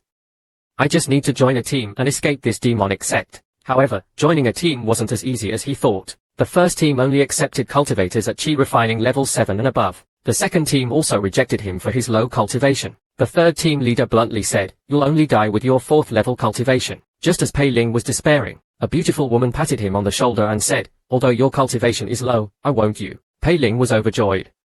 Someone wants me on their team. He turned around. Oh my god, she's as ugly as sin. Pei Ling immediately ran. Meanwhile, Sun Yinlan's other lovesick fool was snitching. See? I told you. Pei Ling is looking for a team at the miscellaneous affairs market. With his 4th level cultivation. He dares to take on missions. Sun Yinlan replied, since he wants to take missions, let's help him. Do you all remember the World Cup? Which team are you rooting for? Our protagonist, Pei Ling, had just entered the demonic spirit sect, and killed 3 senior disciples. This resulted in a snack fine. To avoid paying the fine, he planned to join a random mission team and escape as soon as they left the sect. However, no team wanted him. Finally, someone agreed to take him, but she was a dinosaur-like woman with ulterior motives. Pei Ling ran. As he was running from the dinosaur woman, he suddenly noticed a team looking for a 4th level Qi refining cultivator. Pei Ling's eyes lit up, and he rushed over. Hello, senior brother. I am Pei Ling, 4th level of Qi refining. Great. We're leaving now. Do you need to prepare anything? Prepare. For what? Let's go. Pei Ling couldn't wait to leave. He didn't realize this was all part of Chen Huan's plan. Before the dinosaur woman approached Pei Ling, Sun Yinlan had already found Chen Huan. Pei Ling has a grudge against Pei Hongyan. He'd be perfect for your blood sacrifice. Chen Huan hesitated. Isn't Pei Ling protected by Xing Jingshan? Won't we get into trouble? Sun Yinlan replied, Pei Hongyan is just a dog to Xing Jingshan. He won't care about Pei Ling. Besides, senior brother Chen, you're only missing one last ingredient for your soul summoning technique. Don't miss this opportunity. Thus, tempted by the offer, Chen Huan lured Pei Ling out of the sect, to use him as the final blood sacrifice for his soul summoning technique. This way, he could avoid the hefty fine for killing a fellow disciple. Pei Ling, oblivious to this, was enjoying the ride on the Eagle Cloud. This is much more comfortable than Pei Hongnian's paper boat. The air of freedom. Just then, Chen Huan patted Pei Ling on the shoulder. Let me introduce you to our team. I'm Chen Huan, 6th level of Qi refining. This is my younger sister, Chen Mai, 4th level of Qi refining. And these three are Huang Xie, Zhong Zhongqing, and Xiao Tashuo, all 5th level of Qi refining. We've known each other for years and trust each other completely. He then explained, this mission is mainly to help my sister gain some experience. Pei Ling cupped his hands. Don't worry, senior brother Chen. You'll protect sister Chen. He thought, I don't have time for this. Once we're out, you'll find a chance to escape, then the sky's the limit. No one can control me. Senior brother Chen, we're heading southeast. Is the sect gate in the southeast? Chen Huan explained, junior brother Pei, you're new here. The entire holy sect is under a grand formation. You can exit from any direction. Pei Ling asked, then my nameplate is useless outside the sect. The answer he received was, your nameplate is your only proof of identity outside the sect. It can also be used to send distress signals. Pei Ling was speechless. It has a tracking function. You'll throw this thing away once I'm out. I was reading the sect rules and found that everything can be settled with snacks. What if someone escapes after incurring a snack fine and throws away their nameplate? Wouldn't the sect lose out? Impossible. There was a disciple who owed grams of snacks and escaped during a mission. The sect sent 3 high-level cultivators after him. They spent 20 years tracking him down and then slaughtered his entire family. Pei Ling was terrified. 20 years for just grams. And his whole family was killed. I'm screwed. How ruthless was this sect? 20 years of pursuit and a family massacre for just grams of snacks. And Pei Ling owed. He had planned to escape, but that seemed impossible now. He could only work to pay off his debt. Senior brother Chen, what's our mission? Chen Huan explained, we have 3 missions. 2 are for you and Ling Shu to gain experience. The rest of us will handle the 3rd one. We need to hunt down a 6th level Qi refining, Wind Wolf. Remember to look after Ling Shu. Pei Ling thought, 3 missions. That's a lot of snacks. He was told he would only get 20 grams. Pei Ling was speechless, but he couldn't let them know, so he forced a smile. Grams is a lot. This made Ling Shu laugh. Ling Shu explained, grams is a decent amount, but if you're talented in refining pills or making talismans, you can earn more. Your brother, Pei Hongnian, is quite talented. He was almost accepted as a direct disciple, but Sun Yinlan ruined it. Hearing there were other ways to earn snacks, Pei Ling asked Pei Hongnian how he was noticed. It turned out Pei Hongnian had created his first acceptable talisman in just 2 years. Remarkable feat. Pei Ling was speechless. Remarkable talent, and it still took him 2 years. The sect's entry exam for talisman makers is only 3 months. I'd be dead by then. Just then, Zhong Zhongqing suggested testing Pei Ling's ability to protect Ling Shu. Pei Ling agreed. He also wanted to see the team's strength. Pei Ling threw a jab. Zhong Zhongqing didn't move. Confident in his 6th level Qi refining cultivation, he wanted to take the hit head-on and show Pei Ling the difference in their strength. However, the punch almost made him vomit blood. He barely managed to hold it back, saving himself from embarrassment. Seeing Pei Ling's strength, Zhong Zhongqing stopped holding back and started exchanging blows with Pei Ling. After a few rounds, Pei Ling gained the upper hand. Senior brother Zhong, let's stop here. After the sparring, Huang Xie asked, junior brother Pei, from your stance, you clearly use a saber. Why are you hiding it? Pei Ling was embarrassed. He couldn't tell them he was afraid they would steal his saber, so he stammered. It was a misunderstanding. I saw senior brother Zhong wasn't using a weapon, so I didn't either. The matter was settled, and they continued their journey. Unbeknownst to Pei Ling, Ling Shu was whispering to Zhong Zhongqing, how was it? That kid's physique is strange. He's much stronger than the average 4th level Qi refining cultivator. I almost embarrassed myself. Congratulations, senior brother Chen. He's perfect for the blood sacrifice. Once I master the soul summoning technique, we'll take on more difficult missions. We might even be promoted to the inner sect. You'll have to do the dirty work then. Xiao Tashuo nodded in agreement. Pei Ling, oblivious, noticed everyone was unusually cheerful. Just as he was wondering why, Ling Shu gave him a worried look and asked, you hurt? Here are some blood-replenishing pills. Pei Ling readily accepted. Suddenly, everyone in the team was happy. When you knock on a door and see a courtyard full of dried corpses, how do you react? Some people appear kind and helpful on the surface, but they harbor sinister intentions. After a few days' travel on the Eagle Cloud, they finally arrived at Luoshan City. The city lord was busy, so his steward received them. Entering the city lord's mansion, Pei Ling felt a strong spiritual aura. He learned from his teammates. that the Duanmu clan of Luoshan City specialized in formations. The mansion had a simplified spirit-gathering formation that aided cultivation. Brother Chen, long time no see. The newcomer was Duanmu Yan, the city lord of Luoshan. Chen Huang quickly greeted the city lord.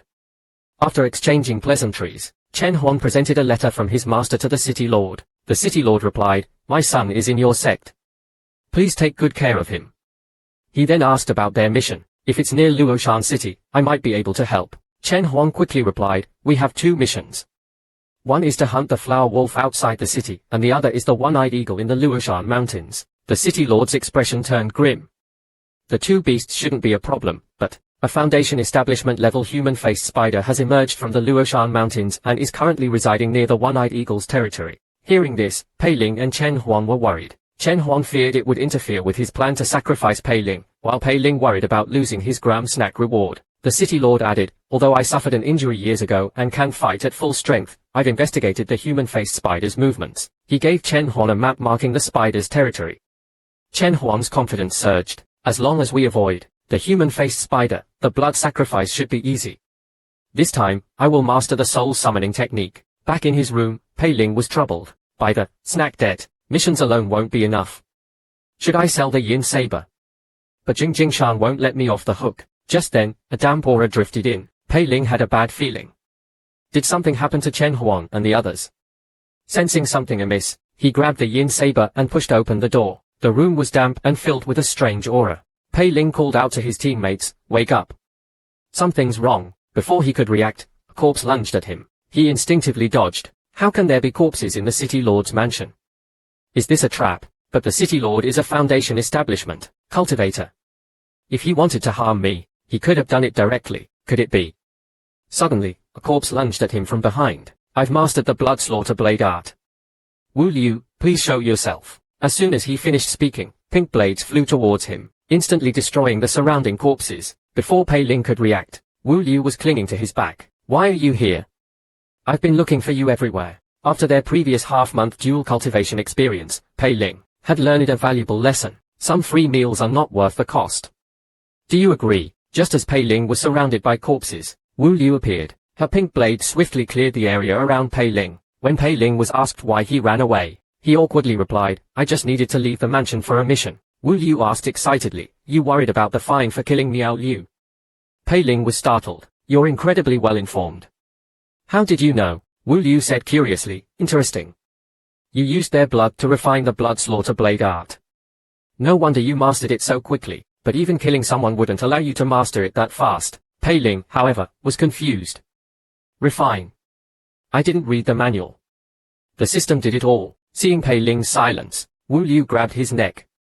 "What are you hiding? Let me open your mind and see." Just as Pei Ling was about to die, chains shot out, instantly binding Wu Liu. What a waste. Such a beautiful boy. It's a shame to kill him. Wu Liu quickly begged for mercy. "Mistress, I was wrong. Please forgive me. I won't touch him again." Hearing this, Li Xianzi didn't hesitate. The chains vanished. Wu Liu, now free, tried to appease Pei Ling. "Young Master Pei, why don't you do something to anger my mistress? Then I can have my way with you." Pei Ling was speechless. "I'm not an idiot. Young Master Pei, refining the blade art with external killing is not enough. Without internal killing to suppress it, there will be consequences. You'll become addicted to killing, eventually losing control and succumbing to your demonic nature. What should I do?" "Don't worry, we'll help you." Pei Ling grabbed Wu Liu's hand. "Really? Please teach me how to quickly improve my cultivation." Wu Liu said slyly, "Don't you want to know how to use that foolish girl?" "No, I'm only interested in snacks. With the system handling my cultivation, I don't need to worry about anything. The only problem is that, snack fine." Wu Liu acted wise. "Just ask your mistress to waive the fine for you." Pei Ling thought, "I'd rather solve this myself. I'm not going to rely on her. She's trying to use me. I'm not that stupid. That half a month of dual cultivation almost killed me. Just thinking about it makes my back hurt." Wu Liu said helplessly, "Fine, figure it out yourself." She threw him a book titled Blood Ghost Scripture. "Master this within 7 days. Otherwise." Pei Ling sighed in relief as she left. A mere ghost can infiltrate the city lord's mansion without being detected. Just how powerful is Li Xianzi? I have to master this technique. 7 days. Even less time than last time. He wondered what trouble the system would cause this time. Chen Mai informed Pei Ling, "My brother and the others need to prepare something before we leave. So we're resting today. What are your plans? Pei Ling thought, I'll sneak out and see if there are any ways to earn some spirit stones. He feigned exhaustion. I'm tired from the journey. I'm going to rest. Hearing that Pei Ling was going to rest, Chen Mai happily went to find her brother. Pei Ling was confused. Why was she so happy to hear him resting? And where are Chen Huan and the others? Something's not right. Never mind, I need to find a way to earn some spirit stones. Young man, I see you have a clear aura. You have the makings of a cultivator. I have an ancestral cultivation method. Interested, Pei Ling had snuck out while his teammates were supposed to be resting. He hoped to find a way to earn some spirit stones. However, after wandering the market all day, he didn't find any opportunities, only encountering countless scammers trying to sell him useless trinkets. Fed up, he took out his demonic spirit sect nameplate. Seeing the nameplate, the scammers ran away. Just then, Pei Ling's eyes lit up. Weren't those Zhong Zhongqing and the others? The missing teammates were setting up a formation for Pei Ling led by Xiao Tashuo. They had finally found a suitable location. This place is perfect. The yin qi is strong, ideal for the soul binding formation. The soul binding formation is good, but we don't have enough materials to set up the mother formation. The soul binding formation consisted of a mother and child formation. The child formation trapped the soul, while the mother formation refined it for the soul summoning technique. Both were essential, Huang Xie sighed. If we had found a suitable location earlier, we wouldn't have wasted those materials. Just then, Chen Shu walked over. This is our first time here. How are we supposed to know if this place is suitable? Let's go to the market and buy more materials. We can set up the formation tomorrow. Huang Xie asked suspiciously, why are you here? Is it okay to leave that kid alone in the city? Chen Shu said smugly, don't worry, I placed a tracking mark on Pei Ling. He can't escape my tracking formation. With that, the others continued setting up the formation, while Chen Shu and Zhong Zhongqing went to the market. Hearing that they were buying formation materials, Pei Ling was confused. Does a 6th level Qi refining cultivator need a formation to hunt a wind wolf? Just then, a scammer appeared. Young man, you have a good eye. This cloth can conceal your aura. It's a bargain. Pei Ling was annoyed. Why do they always appear when I'm eavesdropping? Startled, he grabbed the cloth and ran, throwing a bottle of pills at the scammer as a distraction. This caught Zhong Zhongqing's attention. I think I saw Pei Ling activate your tracking formation. Ling Shu did so, and it led them to Pei Ling. It's him. After him, Pei Ling, hiding in an alley, thought, I told them I was resting. This is awkward. Just as he was about to escape, a voice called out, there you are, Pei Ling. You said you were resting. You lied to me. Pei Ling quickly apologized and blamed it on Wu Liu. Zhong Zhongqing grabbed Pei Ling's shoulder. Misunderstanding. Then tell me, what were you doing at the market, sneaking around? And why did you run when you saw me? Did you overhear something you shouldn't have? Pei Ling, who was supposed to be resting, had snuck out to the market to find a way to earn spirit stones. However, instead of earning spirit stones, he was caught by his senior brothers and sisters. Pei Ling could only awkwardly explain, I couldn't sleep, so I went for a walk. I thought you were all resting, so I went out alone. Zhong Zhongqing immediately whispered to Ling Shu, this kid is acting suspicious. He must have overheard something. We can't let him live. Ling Shu replied, we need him for the soul binding formation tomorrow. Let's just keep him under close watch tonight. I've also asked Xiao Shimai to place a confusion formation around the area. He won't escape tomorrow. I know Xiao Shimei's confusion formations. I couldn't get out for 3 days. Once he's in the formation, he won't escape, no matter how skilled he is. Early the next morning, Pei Ling was led to the Luoshan forest. Pei Ling became increasingly uneasy. Someone was watching me last night. They didn't even give me a chance to escape. They are definitely targeting me. But why? Senior brother Chen, we looking for the flower wolf. Chen Huang snapped, just follow me.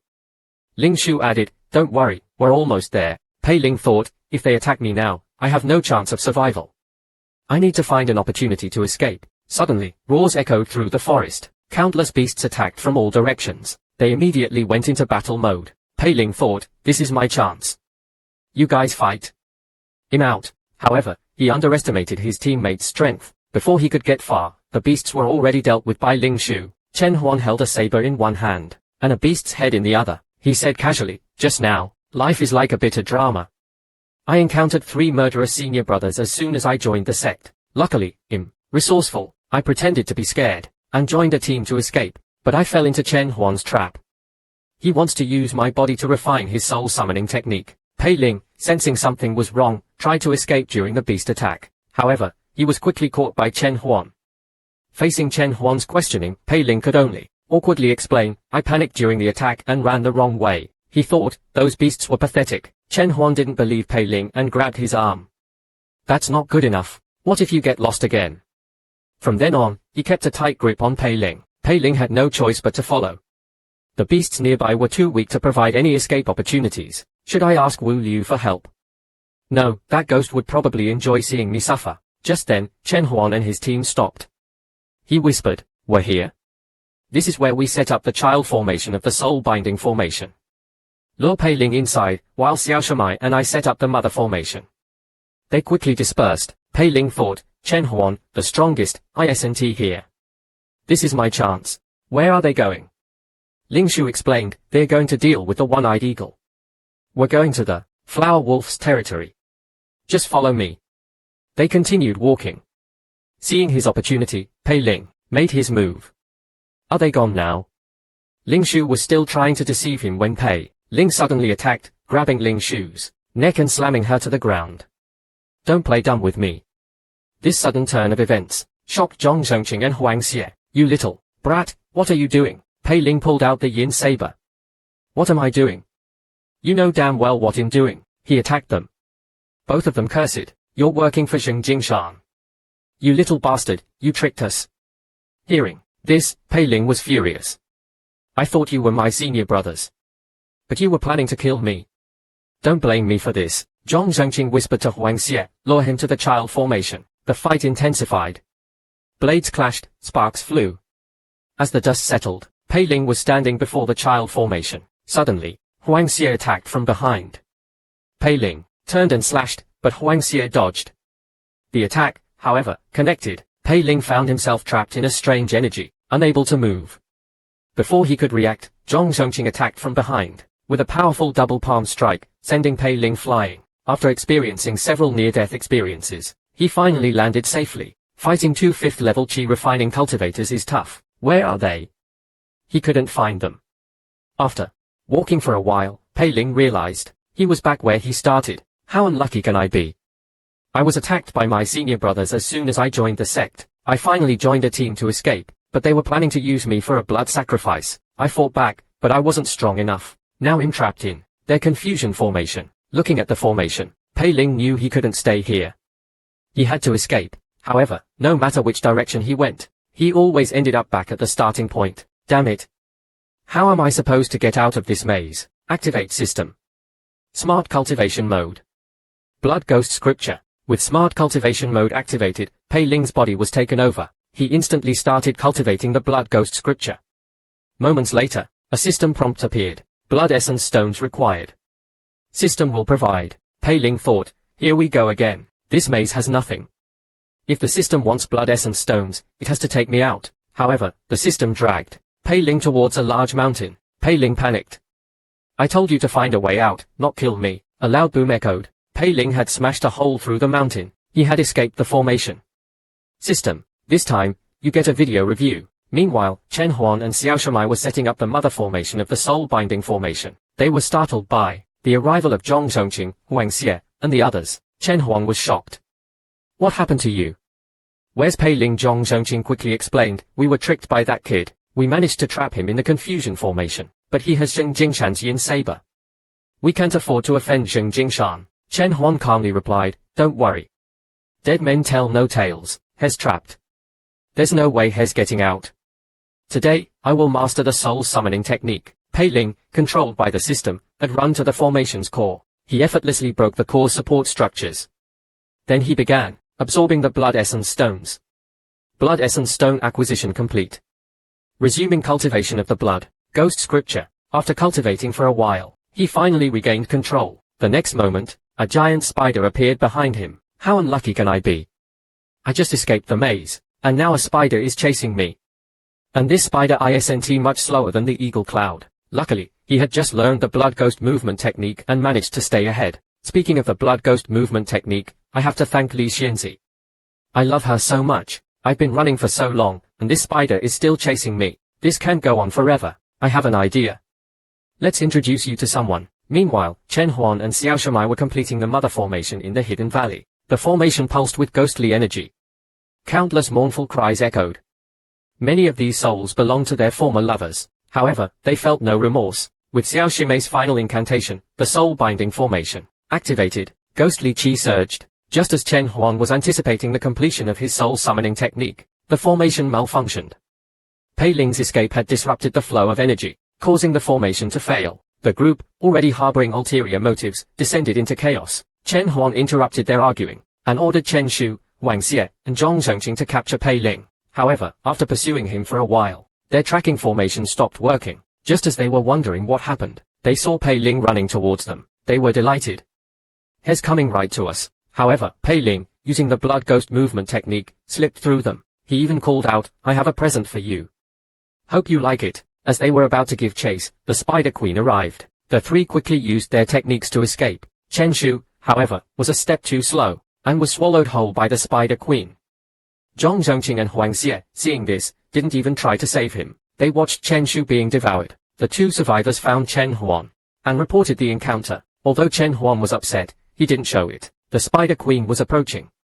He and Xiao Shimei could escape, but Huang Xie and Zhong Zhongqing, having used their strongest techniques, were too exhausted to flee. Chen Huan thought for a moment and devised a plan. He would have Zhong Zhongqing and Huang Xie hide in the confusion formation, and release them after luring the Spider Queen inside. Zhong Zhongqing and Huang Xie were hesitant, but it was their only chance of survival. They agreed.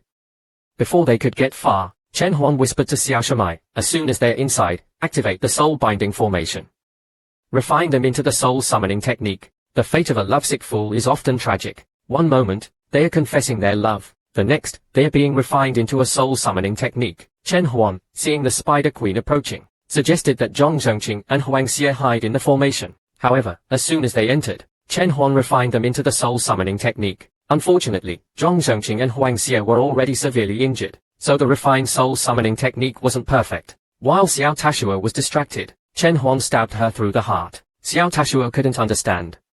She had helped him kill so many people, done so much for him, and they had just promised to be together forever. Now, she was being refined into a soul-summoning technique. Chen Huan, however, was ecstatic.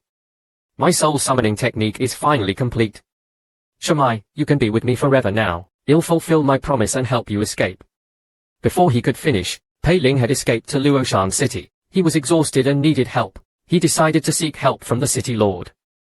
This time, he was right. Upon receiving the report, the city lord immediately provided Pei Ling with medical treatment. After recovering, Pei Ling rushed to the city lord. "Something terrible has happened. The Spider Queen is here." Chen Huan set up a formation, hoping to refine the Spider Queen into his soul-summoning technique. The city lord was shocked. "That's a Foundation establishment beast. Even I wouldn't dare provoke it. Chen Huan is insane." Pei Ling added, "I don't know what they were thinking." Everyone scattered. "I barely escaped." The cautious city lord, after confirming that the Spider Queen was indeed heading towards Luoshan City, decided to rescue them. After all, Luoshan City had a powerful protective formation. Even if he couldn't defeat the Spider Queen, he could still retreat safely. This terrified Pei Ling. If he rescues them, I'm doomed. He tried to dissuade the city lord, but the city lord was determined. Pei Ling had no choice but to devise a plan to protect himself. Whether the city lord was rescuing them or seeking treasure, he couldn't leave the mansion. Meanwhile, Chen Huan was still planning his revenge on Pei Ling. "Once I get back, he'll make his life a living hell.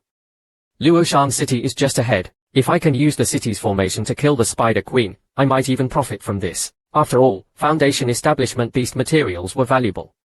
Just then, the city lord arrived. Chen Huan quickly asked for help, hoping the city lord would kill the Spider Queen. However, the city lord attacked him, and snatched his soul-summoning technique. In an instant, the city lord severed Chen Huan's connection to the soul-summoning technique. Chen Huan tried to threaten the city lord with his sect's name, but, before he could finish, the Spider Queen arrived. With a single swipe, Chen Huan meticulously plotted and schemed, sacrificing countless fellow disciples. He even sacrificed his closest friend, and the woman he loved, refining them all into his soul-summoning technique. However, as soon as he completed the technique, he was chased by the Spider Queen. Just as he was about to reach Luoshan City, he was intercepted by the city lord, Duan Muyang. His newly refined soul-summoning technique, before he could even use it, was snatched by Duan Muyang. Injured and cornered by Duan Muyang, the Spider Queen was approaching. Seeing his impending doom, Chen Huan begged Duan Muyang, "Please spare my life. This soul-summoning technique is yours. I'll be your loyal servant." However, Duan Muyang ignored him and, with a wave of his hand, offered Chen Huan as a gift to the Spider Queen. he said to the Spider Queen, were evenly matched. Fighting will only result in mutual destruction. Besides, the Yuming Valley's demons are just ahead. Please leave.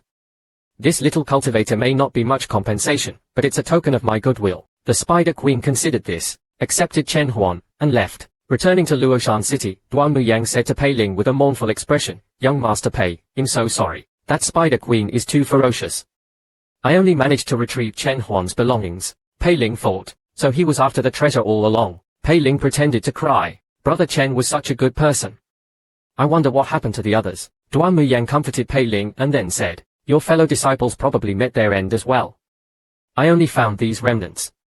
He handed Pei Ling a few items. Pei Ling looked at the items. They were just clothes. Nothing of value. Then, Duan Muyang took out Chen Huan's soul summoning technique. "This is a rare treasure. You should keep it." Pei Ling thought, of course it's a treasure. It's made from the souls of my fellow disciples. I almost ended up in there. If I take this, will you let me go? Pei Ling said, "We've already caused you enough trouble. You'll accept these other items, but you should keep the soul summoning technique." Brother Chen would have wanted it this way. Duan Muyang was pleased. This kid is quite sensible, but there's something I don't understand.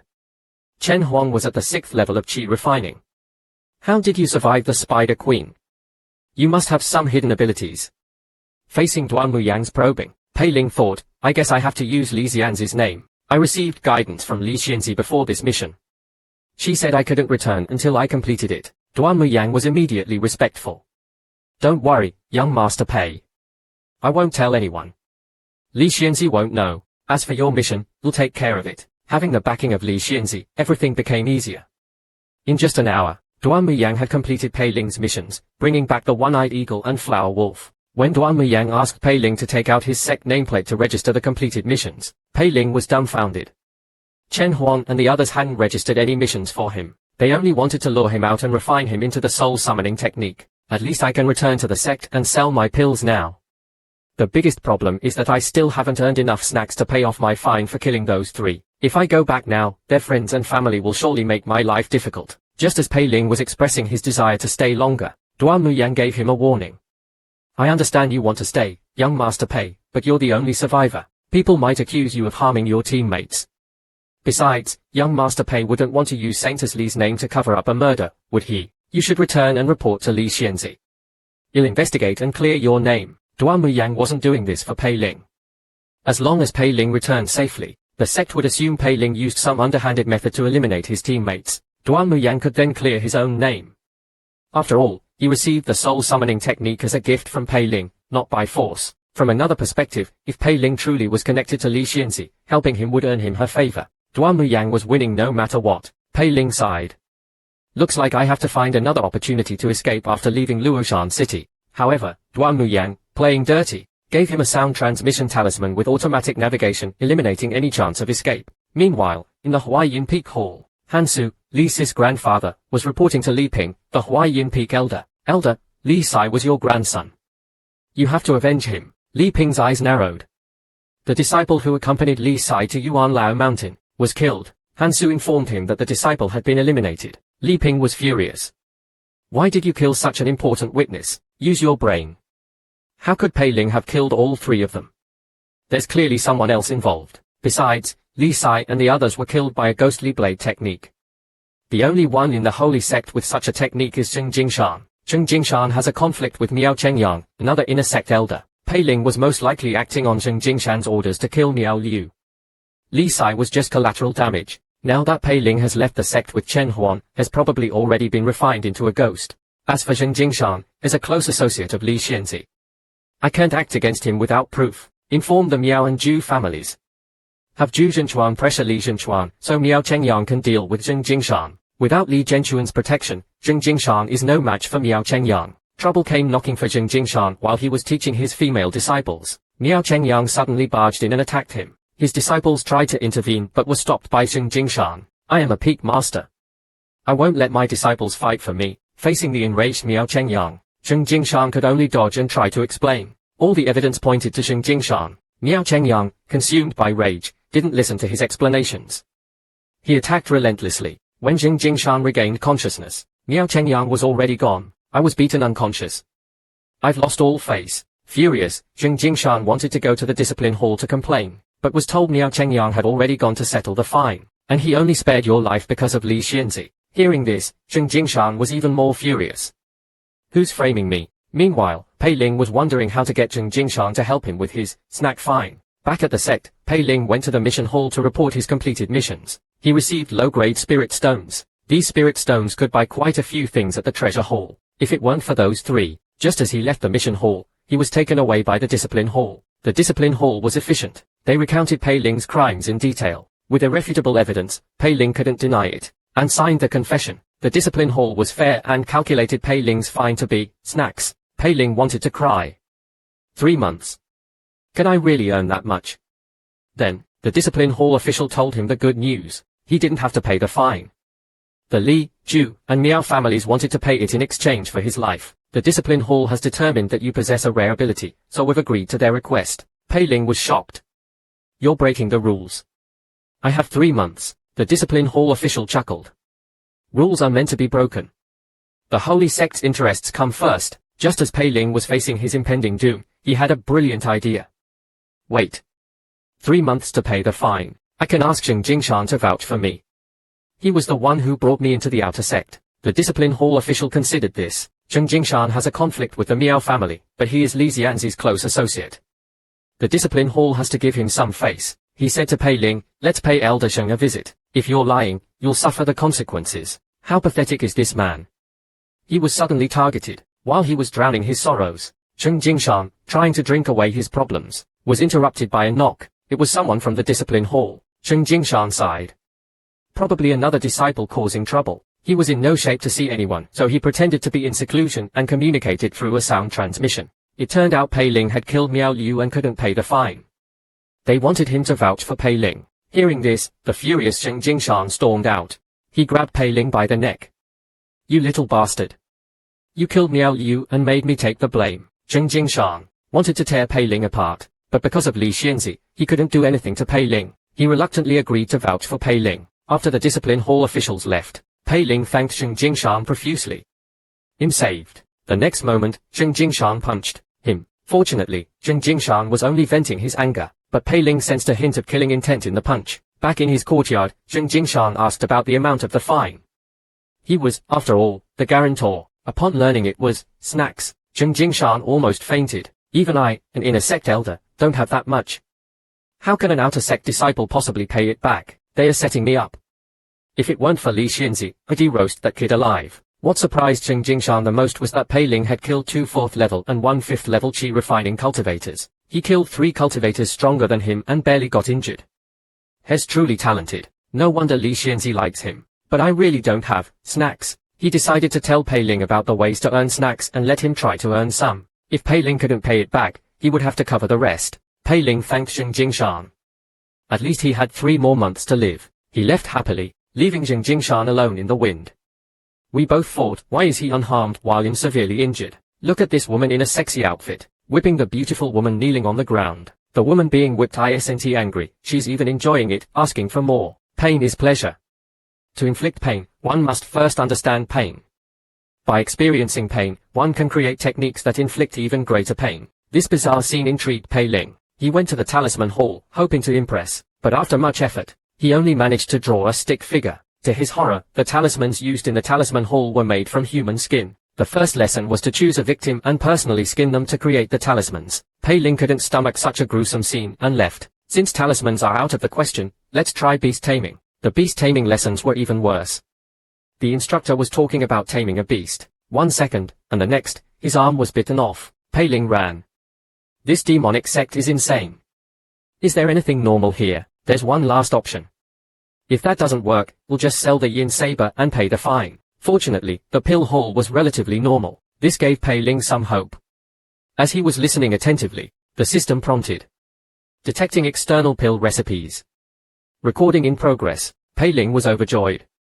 Finally, something useful. After the system finished recording, Pei Ling could already imagine himself at the peak of his career. With the system's help, I don't need to waste time on lessons. He immediately purchased 2 sets of pill ingredients, and rented a top-grade pill refining room. Pei Ling had been worried, but then he remembered Zheng Jingshan had vouched for him, so he shouldn't have any problems. As for Chen Huan, Duan Yang must have taken care of it. His only task now was to refine pills and earn snacks. He activated smart cultivation mode. After half an hour, the first batch of brittle bone pills was ready. He had refined pills, and their color was better than the ones he stole from Zheng Jingshan. This filled Pei Ling with hope for the future. 1 brittle bone pill sells for 7 spirit stones. Pills is spirit stones. Deducting the cost of ingredients, the profit is spirit stones.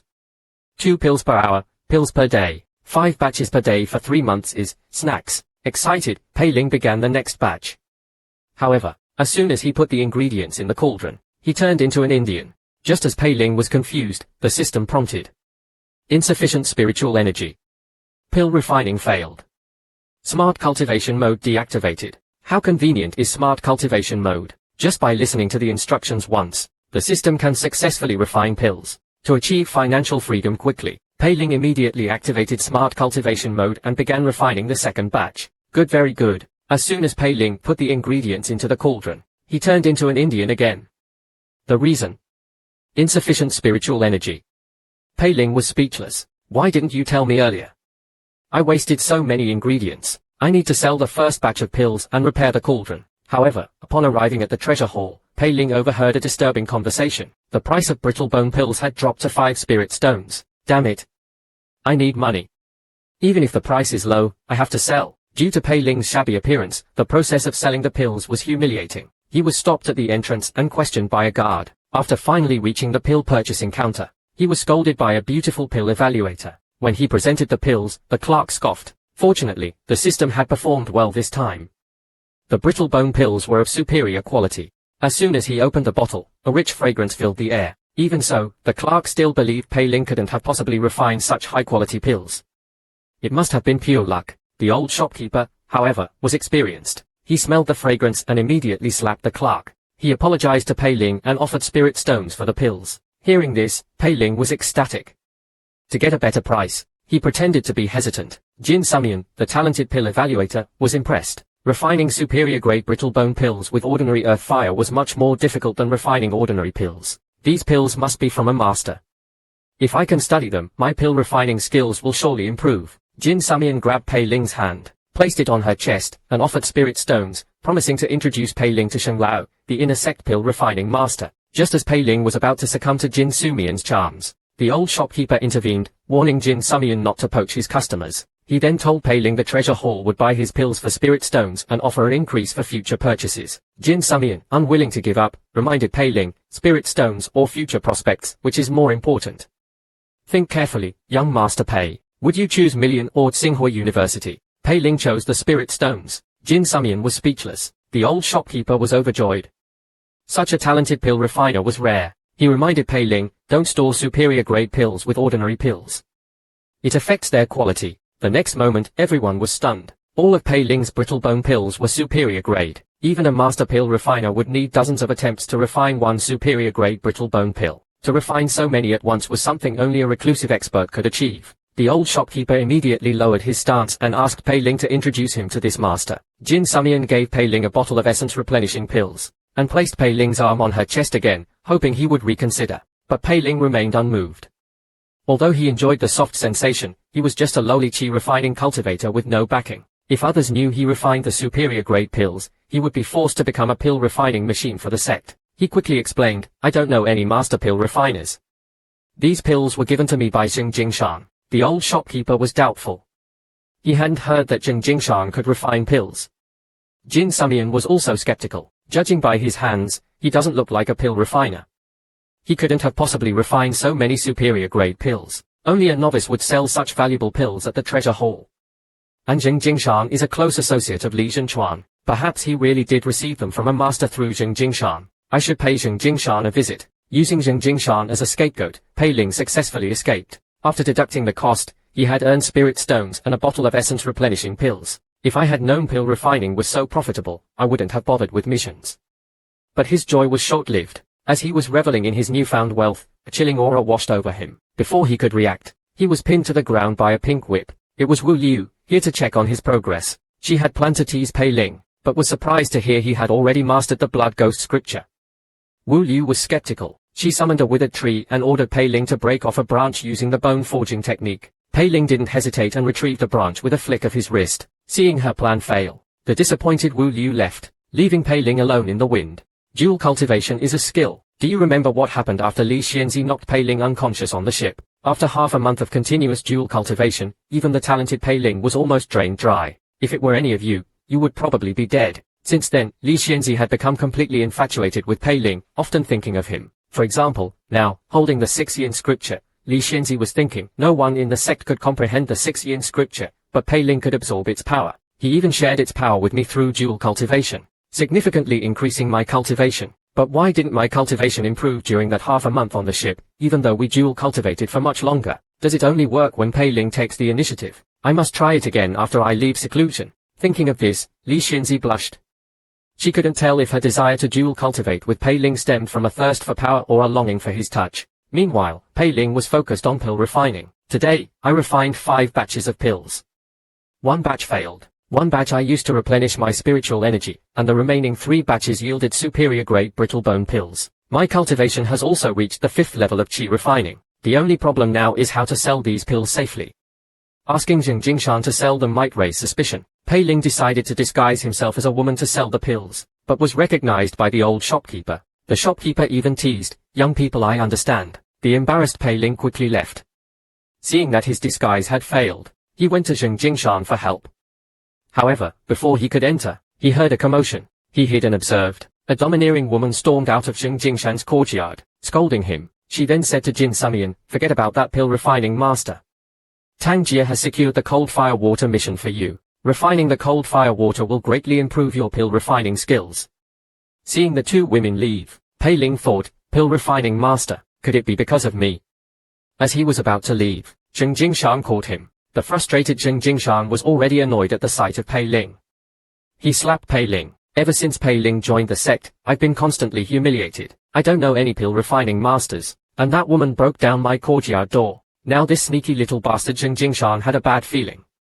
Did he cause this trouble too?" Pei Ling naturally denied it. However, Zheng Jingshan wasn't easily fooled. He decided to confront them. Seeing no way out, Pei Ling confessed. Zheng Jingshan was stunned. He grabbed Pei Ling. "You're making a fool of me. You keep getting me into trouble. I'm going to teach you a lesson. Secrets are hard to keep." Pei Ling clearly didn't understand this. He had repeatedly made Zheng Jingshan take the blame. Zheng Jingshan, having discovered the truth, was furious. He was about to kill Pei Ling when Pei Ling cried out, "Wu Liu, help."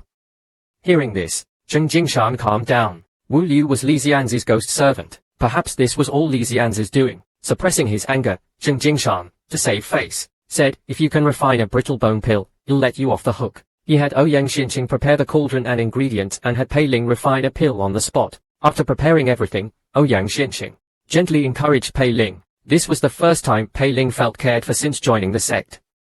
He stared at Ouyang Xinqing, mesmerized. However, this pleasant feeling was quickly shattered by Zheng Jingshan. Pei Ling quickly started refining the pill. Half an hour later, a batch of superior grade brittle bone pills was ready. Compared to Ouyang Xinqing's surprise, Zheng Jingshan was deeply impressed. Such talent. No wonder Li Xianzi likes him. Since Li Xianzi favored Pei Ling, Zheng Jingshan, as her loyal follower, couldn't disappoint her. He promised Pei Ling a reward when he reached the 5th level of qi refining. However, Zheng Jingshan then realized, Pei Ling was already at the 5th level. He reached the 5th level in just a few days. This is incredible. Zheng Jingshan was shocked by his cultivation speed. Pei Ling, on the other hand, wondered what reward could be more important than making money. He was told it was a chance to refine cold fire water in the ancient plains. Pei Ling was speechless. He had just promised Jin Sumian to retrieve cold fire water. "I don't want to make more enemies. I'd rather refine pills." Zheng Jingshan, seeing Pei Ling's lack of enthusiasm, tried to persuade him. However, Pei Ling, a man determined to live a pathetic life, wouldn't be easily swayed. Zheng Jingshan then promised to pay Pei Ling's fine for killing Miao Liu if he could refine the cold fire water. Hearing this, Pei Ling was immediately interested.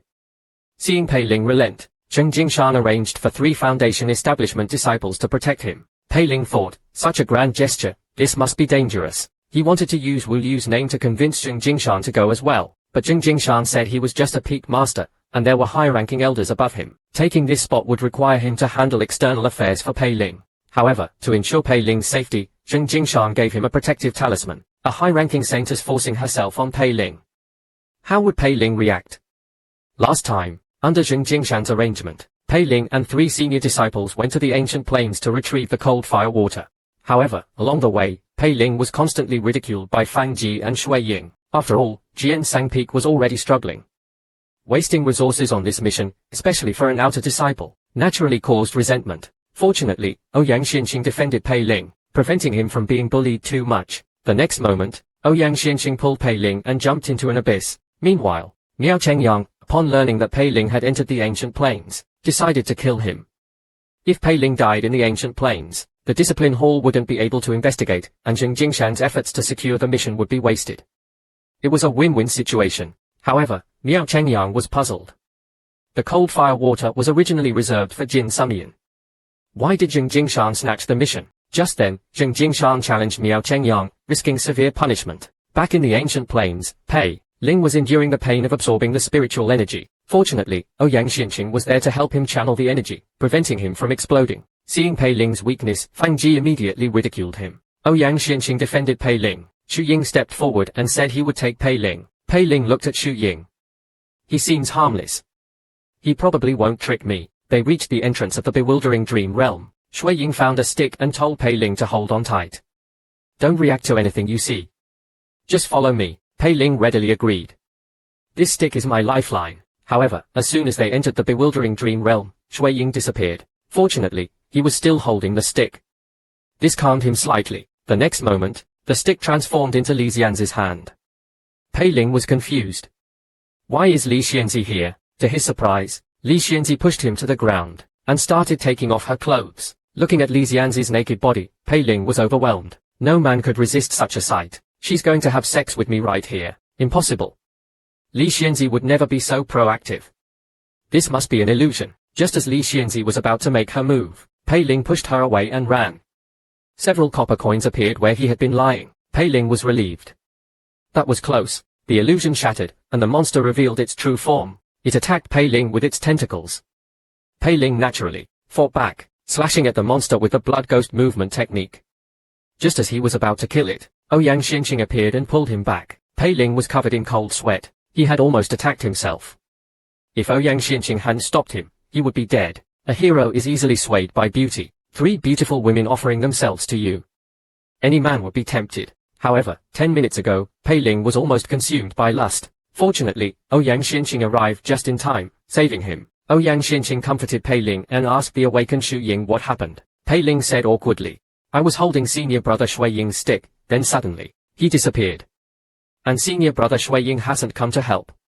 Did something happen to him too? Ouyang Xianxing, after hearing what happened, didn't waste any time. She pulled Pei Ling and headed for the exit. The next moment, they were both shocked by the sight before them. Inside the bewildering dream realm, countless tentacles were attacking them. Ouyang Xianxing yelled, they are resentment fruits. Formed from the resentment of cultivators who died in the bewildering dream realm. Thief only awakened twice in the past century. Pei Ling had encountered them on his first visit. The exit was just ahead, but a resentment fruit blocked their path, and countless tentacles attacked them. Pei Ling drew the yin saber to defend, but he couldn't cut the tentacles. Fortunately, Ouyang Xianxing was powerful enough to hold them off. Just as Pei Ling was admiring Ouyang Xianxing's strength, a small tentacle wrapped around his leg. In a blink, 3 Li Xianzis appeared before him, offering themselves to him. Pei Ling was instantly captivated. Fortunately, Ouyang Xianxing snapped him out of it. Pei Ling was relieved. That was close. I almost fell for it again. The resentment fruits are too strong. We might not make it out alive. It would be a shame for someone as talented as you to die here. Pei Ling suggested Ouyang Xianxing leave first. He had the protective talisman Zheng Jingshan gave him. He should be able to escape. However, Ouyang Xianxing was stubborn. She had promised to help Pei Ling retrieve the cold fire water, and she intended to keep her promise. Ouyang Xianxing put down the pouch she was carrying. As the pouch opened, countless black chains shot out, instantly shattering the resentment fruit's tentacles. While the resentment fruits were stunned, Ouyang Xianxing grabbed Pei Ling and teleported out of the bewildering dream realm. However, the pouch's power wasn't something she could fully control. Although they escaped, Ouyang Xianxing was severely injured. Seeing Ouyang Xianxing coughing up blood, Pei Ling rushed over to check on her. Ouyang Xianxing said she was fine, but he mustn't tell anyone about the pouch. Pei Ling readily agreed. Just then, Fang Ji and Shui Ying arrived. Seeing them unharmed, Pei Ling asked, but they avoided his questions. Pei Ling was furious. He thought Shui Ying had abandoned him because of some accident, but it was clear now that Shui Ying had intentionally left him to die. Shui Ying, despite his seemingly harmless appearance, was actually malicious. Back in the bewildering dream realm, Shui Ying had deliberately abandoned Pei Ling, hoping he would be lost in the illusions. Now, at the Silver Yang vegetable basin, he was plotting to push Pei Ling into the abyss. The only safe path across the vegetable basin was the middle one, where the yin and yang energies neutralized each other. Falling into the abyss meant certain death for a qi refining cultivator. Even Fang Ji repeatedly hinted to Pei Ling to give up on retrieving the cold fire water, as it was too dangerous. Only Ouyang Xianxing was truly concerned for Pei Ling's safety, warning Fang Ji, if you continue to be negligent, I won't be so forgiving. Seeing Ouyang Xianxing's anger, Fang Ji relented. Shui Ying still wanted to push Pei Ling down, but he didn't dare act rashly. However, to Shui Ying's surprise, Pei Ling fell on his own. Before falling, he glared at Shui Ying. This stunned Shui Ying. Shui Ying quickly explained to Ouyang Xianxing that he hadn't done anything. However, Ouyang Xianxing was convinced that Shui Ying had pushed Pei Ling. As they were arguing, Pei Ling flew back up using the blood ghost movement technique. The impressive display shocked everyone. Pei Ling immediately ran to Ouyang Xianxing and insisted that Shui Ying had pushed him. He asked Ouyang Xianxing to help him get justice. Shui Ying tried to explain, but Ouyang Xianxing wouldn't listen. She took out the ancient life flower and was about to punish Shui Ying. Fang Ji tried to plead for Shui Ying, but was ignored by Ouyang Xianxing. Shui Ying was furious but helpless. Why does she trust that kid so much? Ouyang Xianxing shoved the ancient life flower into Shui Ying's body. With a scream, Shui Ying's body was pierced by countless chains. Fortunately, Shui Ying was at the foundation establishment stage and could withstand the pain. Pei Ling smirked. Serves you right. The group continued towards the bone hill. The cold fire water was located at the center of the hill. Seeing the cold fire water before him, Pei Ling's eyes lit up. Seeing Pei Ling's excitement, Shui Ying scoffed, acting like you've never seen anything before. Such a country bumpkin. Just then, Ouyang Xianxing ordered Shui Ying to set up a formation to dispel the yin qi surrounding the cold fire water. With Shui Ying's incantation, tree roots emerged from the ground, surrounding the cold fire water. While Shui Ying was setting up the formation, Ouyang Xianxing warned Pei Ling, absorbing the cold fire water is extremely painful. You have to endure it. Don't let Elder Sheng down. Pei Ling agreed, then asked, do I just swallow the cold fire water? Or is there another way? Everyone was speechless. They hadn't expected Pei Ling wouldn't even know the basics of absorbing spiritual fire. Fang Ji scoffed, you don't even know how to absorb spiritual fire. We should just go back. Ouyang Xianxing was also embarrassed. Pei Ling awkwardly explained that he was new to cultivation. Ouyang Xianxing was about to explain when Fang Ji interrupted. Why don't we take Pei Ling back? It takes at least half a month for a qi refining cultivator to learn the spiritual fire absorption technique. Seeing Fang Ji's dismissive attitude, Ouyang Xianxing slapped him. Half a month it is. Seeing this, Shui Ying didn't dare object. He cursed silently. Why are you so nice to a qi refining cultivator? You're just like that lovesick fool, Zheng Jingshan. Ouyang Xianxing began to teach Pei Ling the spiritual fire absorption technique. After explaining the technique, Ouyang Xianxing was about to elaborate when she realized the system had already recorded it. Just as Pei Ling was wondering how to explain that he had already learned the technique, Shui Ying finished setting up the formation. Ouyang Xianxing, wasting no time, took the formation core and compass from Shui Ying, and trapped him with the ancient life flower. After all, Shui Ying had tried to harm Pei Ling.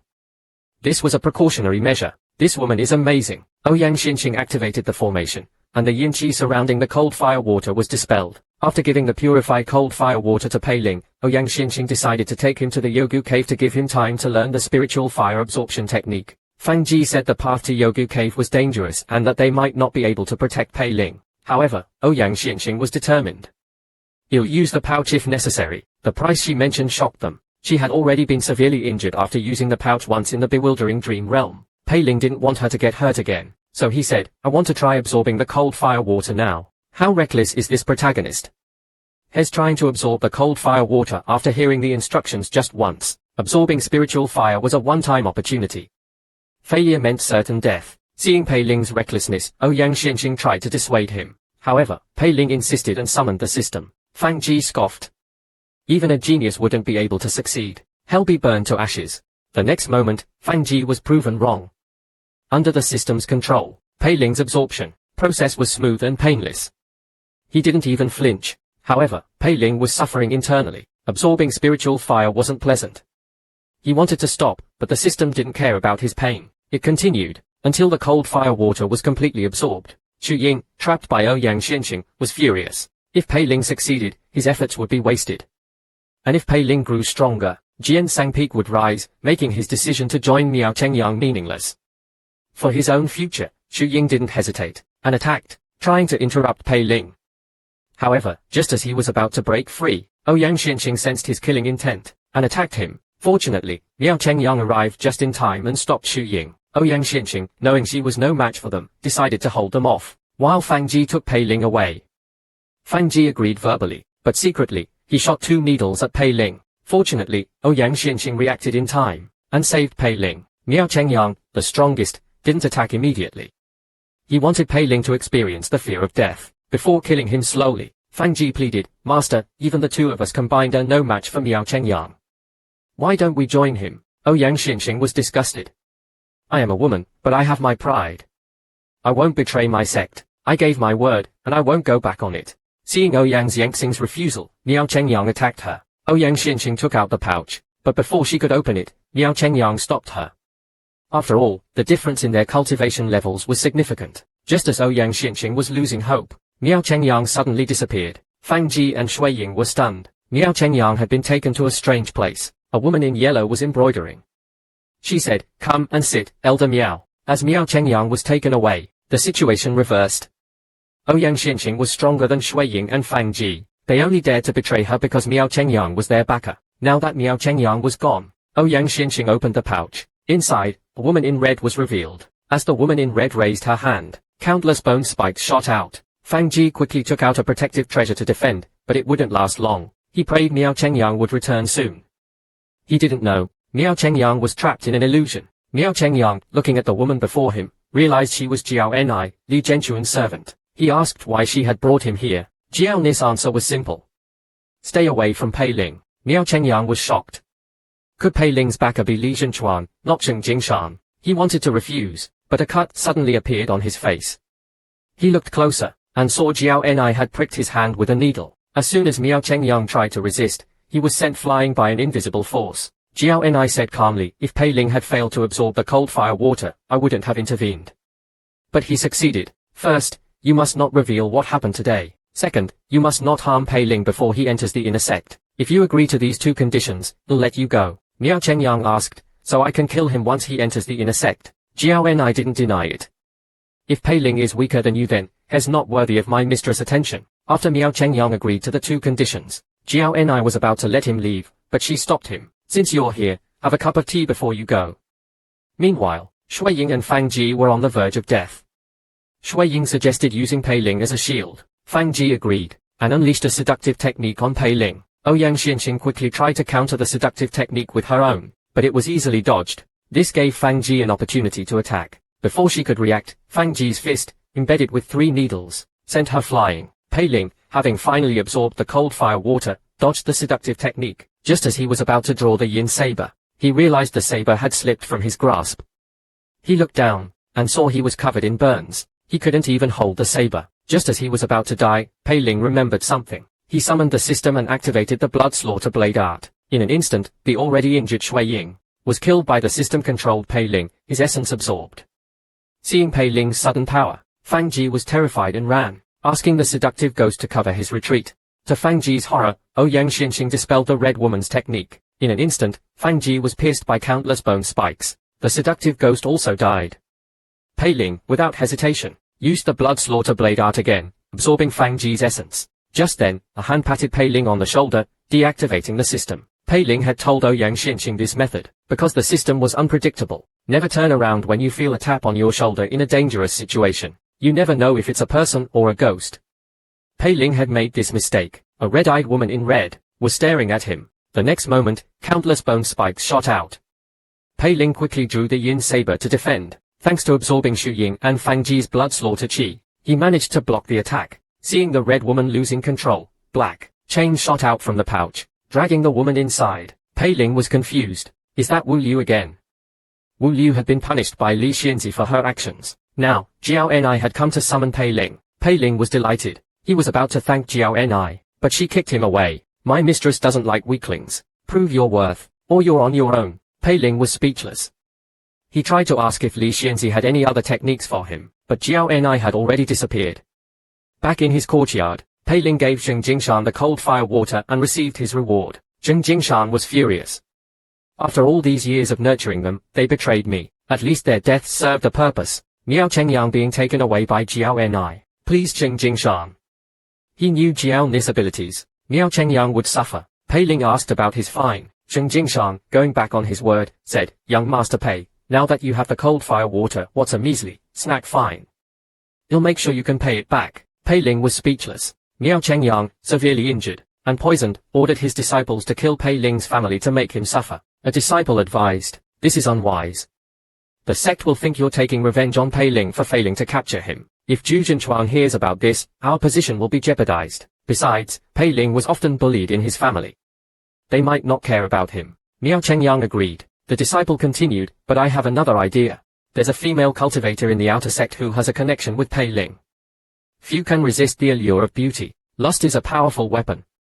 Few can resist its temptation. In a small courtyard in the outer sect, Shishi was embracing a beautiful woman. Whether it was the scent of the plum blossoms or the woman's allure, their passion was undeniable. Sun Yinlan, despite her outward composure, thought, these third-level qi refining trash are useless. When will a real man notice me? Suddenly, a voice interrupted their passionate moment. The lovesick fools immediately surrounded Sun Yinlan, acting as her protectors. Seeing the newcomer was a Foundation establishment cultivator, the protectors scattered. Only Pei Hongyan remained, standing before Sun Yinlan. However, even a lovesick fool had his limits. Upon learning the newcomer was a Foundation establishment cultivator, he pushed Sun Yinlan away, and into the stranger's arms. There are countless women like you in the outer sect. You think you're special just because you've seduced a few losers. Seduce Pei Ling within half a month. Or die. This made Pei Hongyan instantly jealous. The scene shifted. Pei Ling, buying pill ingredients, suddenly felt a hand on his back. Before he could react, Sun Yinlan started touching him. Pei Ling quickly pushed her away. Sun Yinlan pretended to be hurt. Pei Ling was annoyed.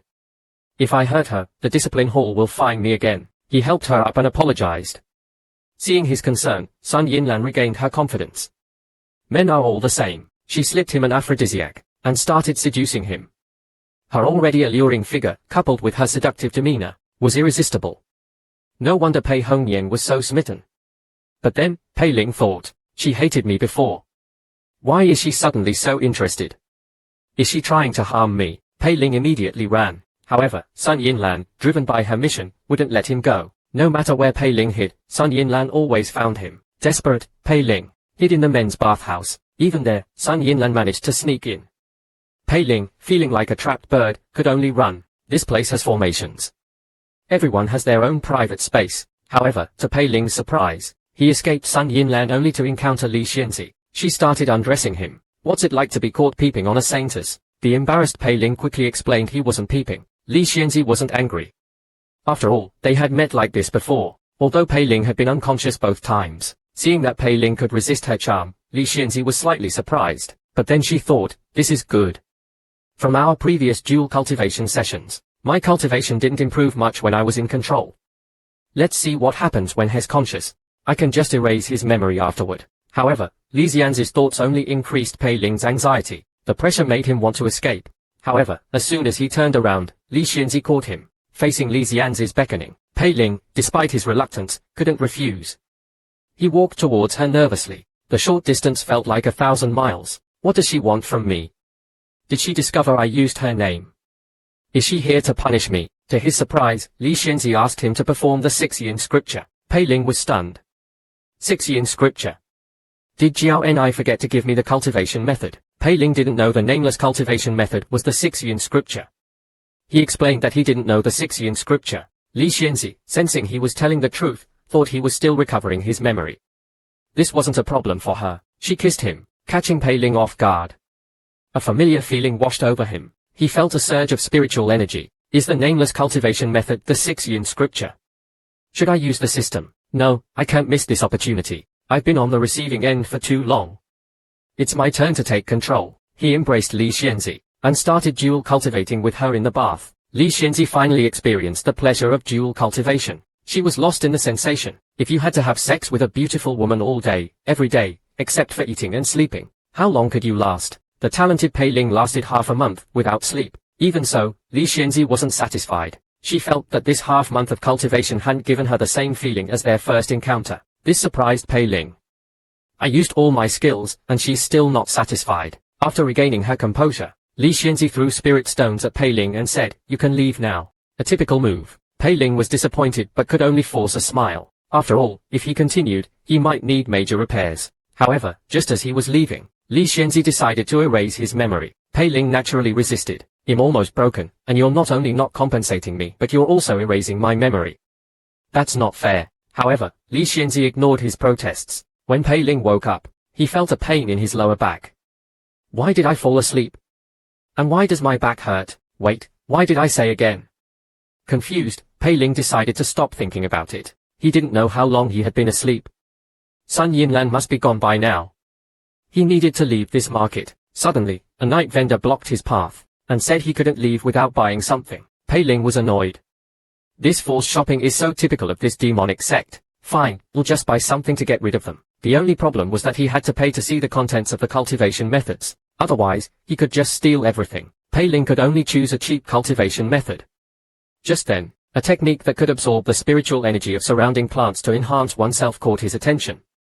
However, cultivating this technique was risky. If he accidentally absorbed the sect's spiritual plants, he would incur another hefty fine. Pei Ling could already imagine himself being chased by the sect for not being able to pay the fine. Resigned, Pei Ling turned his attention to other cultivation methods. After searching for a while, he finally found a cheap technique that only cost spirit stones. When he saw it was a technique for controlling explosive talismans, a vague image of playing poker flashed through his mind. Pei Ling was confused. Am I forgetting something important? How pathetic is this protagonist? Has had a lot of sex, but it was either involuntary or in smart cultivation mode. The one time he did it manually, his memory was erased. Looking at the Spirit Stone Explosive Talisman Control technique, Pei Ling had a flashback of playing poker, but he couldn't remember anything. He bought the technique, and decided to study it later. His priority was refining pills and paying off his fine. However, Pei Ling was puzzled. He had only slept for one night, but the shopkeeper said he had been there for half a month. Pei Ling questioned the shopkeeper, but the shopkeeper insisted, "You came in naked and left clothed." I can't be wrong. Pei Ling was speechless.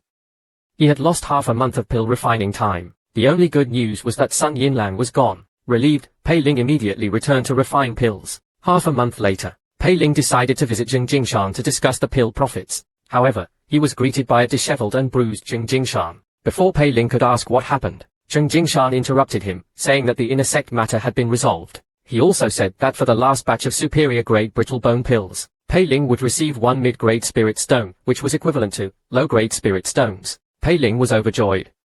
He hadn't realized his pills were so valuable. He immediately gave Jing Jingshan all his remaining superior-grade brittle bone pills.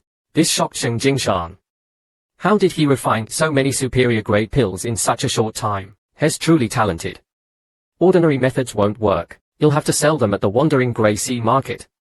It's a place where rogue cultivators gather and conduct illegal trades. Hearing this, Pei Ling was intrigued. Just then, Jing Jingshan noticed Pei Ling's cultivation had reached the peak of the 6th level of qi refining. He was astonished by Pei Ling's cultivation speed. Pei Ling was equally surprised. How did my cultivation improve so much just by refining pills for half a month? Jing Jingshan, seeing his surprise, kindly advised Pei Ling to continue refining pills. He also planned to find a way to help Pei Ling acquire high-level pill recipes, preferably the formulas, as such talent was rare. Back in his residence, Pei Ling, seeing that his fine was almost paid off, decided to focus on his cultivation. He activated the system and started cultivating the bone forging technique. However, a system prompt gave him a bad feeling. Rebirth pill required. System will provide one superior grade rebirth pill. The system then dragged Pei Ling out. When you're unlucky, even drinking water can be a challenge. Jin Sumian, the esteemed daughter of the Jin family, never imagined she would be robbed multiple times by the same person. Having finished her seclusion, Jin Sumian proudly presented her superior grade cleansing pill to the elders. The elders were naturally impressed. Jin Sumian wanted Tang Jie to take her to the ancient plains to retrieve the cold fire water, but was told the cold fire water had been taken by Jing Jingshan. But Jing Jingshan gave us 9 yin cold spring water as compensation. Although the 9 yin cold spring water was better for refining pills and nourishing the soul than the cold fire water, Jin Sumian, focused on pill refining, was still disappointed. Tang Jie comforted her. Jing Jingshan refused to say who took the cold fire water. He only said it was Li Zhenchuan's order. And there are rumors that Li Zhenchuan has left seclusion. I can't make a big deal out of this, but it'll teach Jing Jingshan a lesson for you. Seeing Jin Sumian's continued disappointment, Tang Jie left, reminding Jin Sumian to focus her mind during cultivation. Jin Sumian, still upset, decided to settle for the 9 yin cold spring water. She poured the water into the hot spring and prepared to absorb it. Suddenly, a figure appeared. Jin Sumian cautiously asked who it was. Learning it was Wu Luqiang, she continued talking to Wu Luqiang without hesitation. Wu Luqiang told Jin Sumian she had a chance to obtain a pill refining formula, but she needed to join Zhong Shuo's team and go to the Hansha estate. I heard they have a winged void butterfly, and Zhong Shuo promised that if you can refine 2 Shuji pills for him, he'll give you both the butterfly and the Shuji pill formula. Hearing this, Jin Sumian immediately agreed. After Wu Luqiang left, Jin Sumian, without delay, entered the hot spring to absorb the 9-yin cold spring water. However, absorbing the water wasn't easy. The icy water felt like needles piercing her skin, and countless whips seemed to be lashing her body. This was just the first step. Even so, Jin Sumian persevered. Suddenly, a figure entered, and started rummaging through her clothes. Although Jin Sumian noticed, she couldn't move. She could only pray the intruder wouldn't do anything inappropriate. However, to her dismay, the intruder not only ate her superior grade rebirth pill, but also approached her. How shameless is this protagonist? Taking advantage of Jin Sumian's immobility, he not only ate her hard-earned rebirth pill, but also approached her. As the intruder drew closer, they recognized each other. Pei Ling was shocked, but the system didn't care. It made Pei Ling take off his clothes and jump into the hot spring with Jin Sumian. Pei Ling panicked. This system is relentless. Jin Sumian's sister is Tang Jie, whom even Zheng Jingshan fears. Jin Sumian was even more shocked. Is this really happening? Is my virginity about to be taken? Fortunately, the system had a relatively harmless motive. After jumping in, it didn't do anything inappropriate, only absorbing the 9-yin cold spring water along with Jin Sumian. The system absorbed 3/4 of the 9-yin cold spring water. This infuriated Jin Sumian. To make matters worse, after absorbing the water, Pei Ling didn't leave. He released the cold fire water and continued cultivating. Jin Sumian couldn't take it anymore. You've humiliated me repeatedly.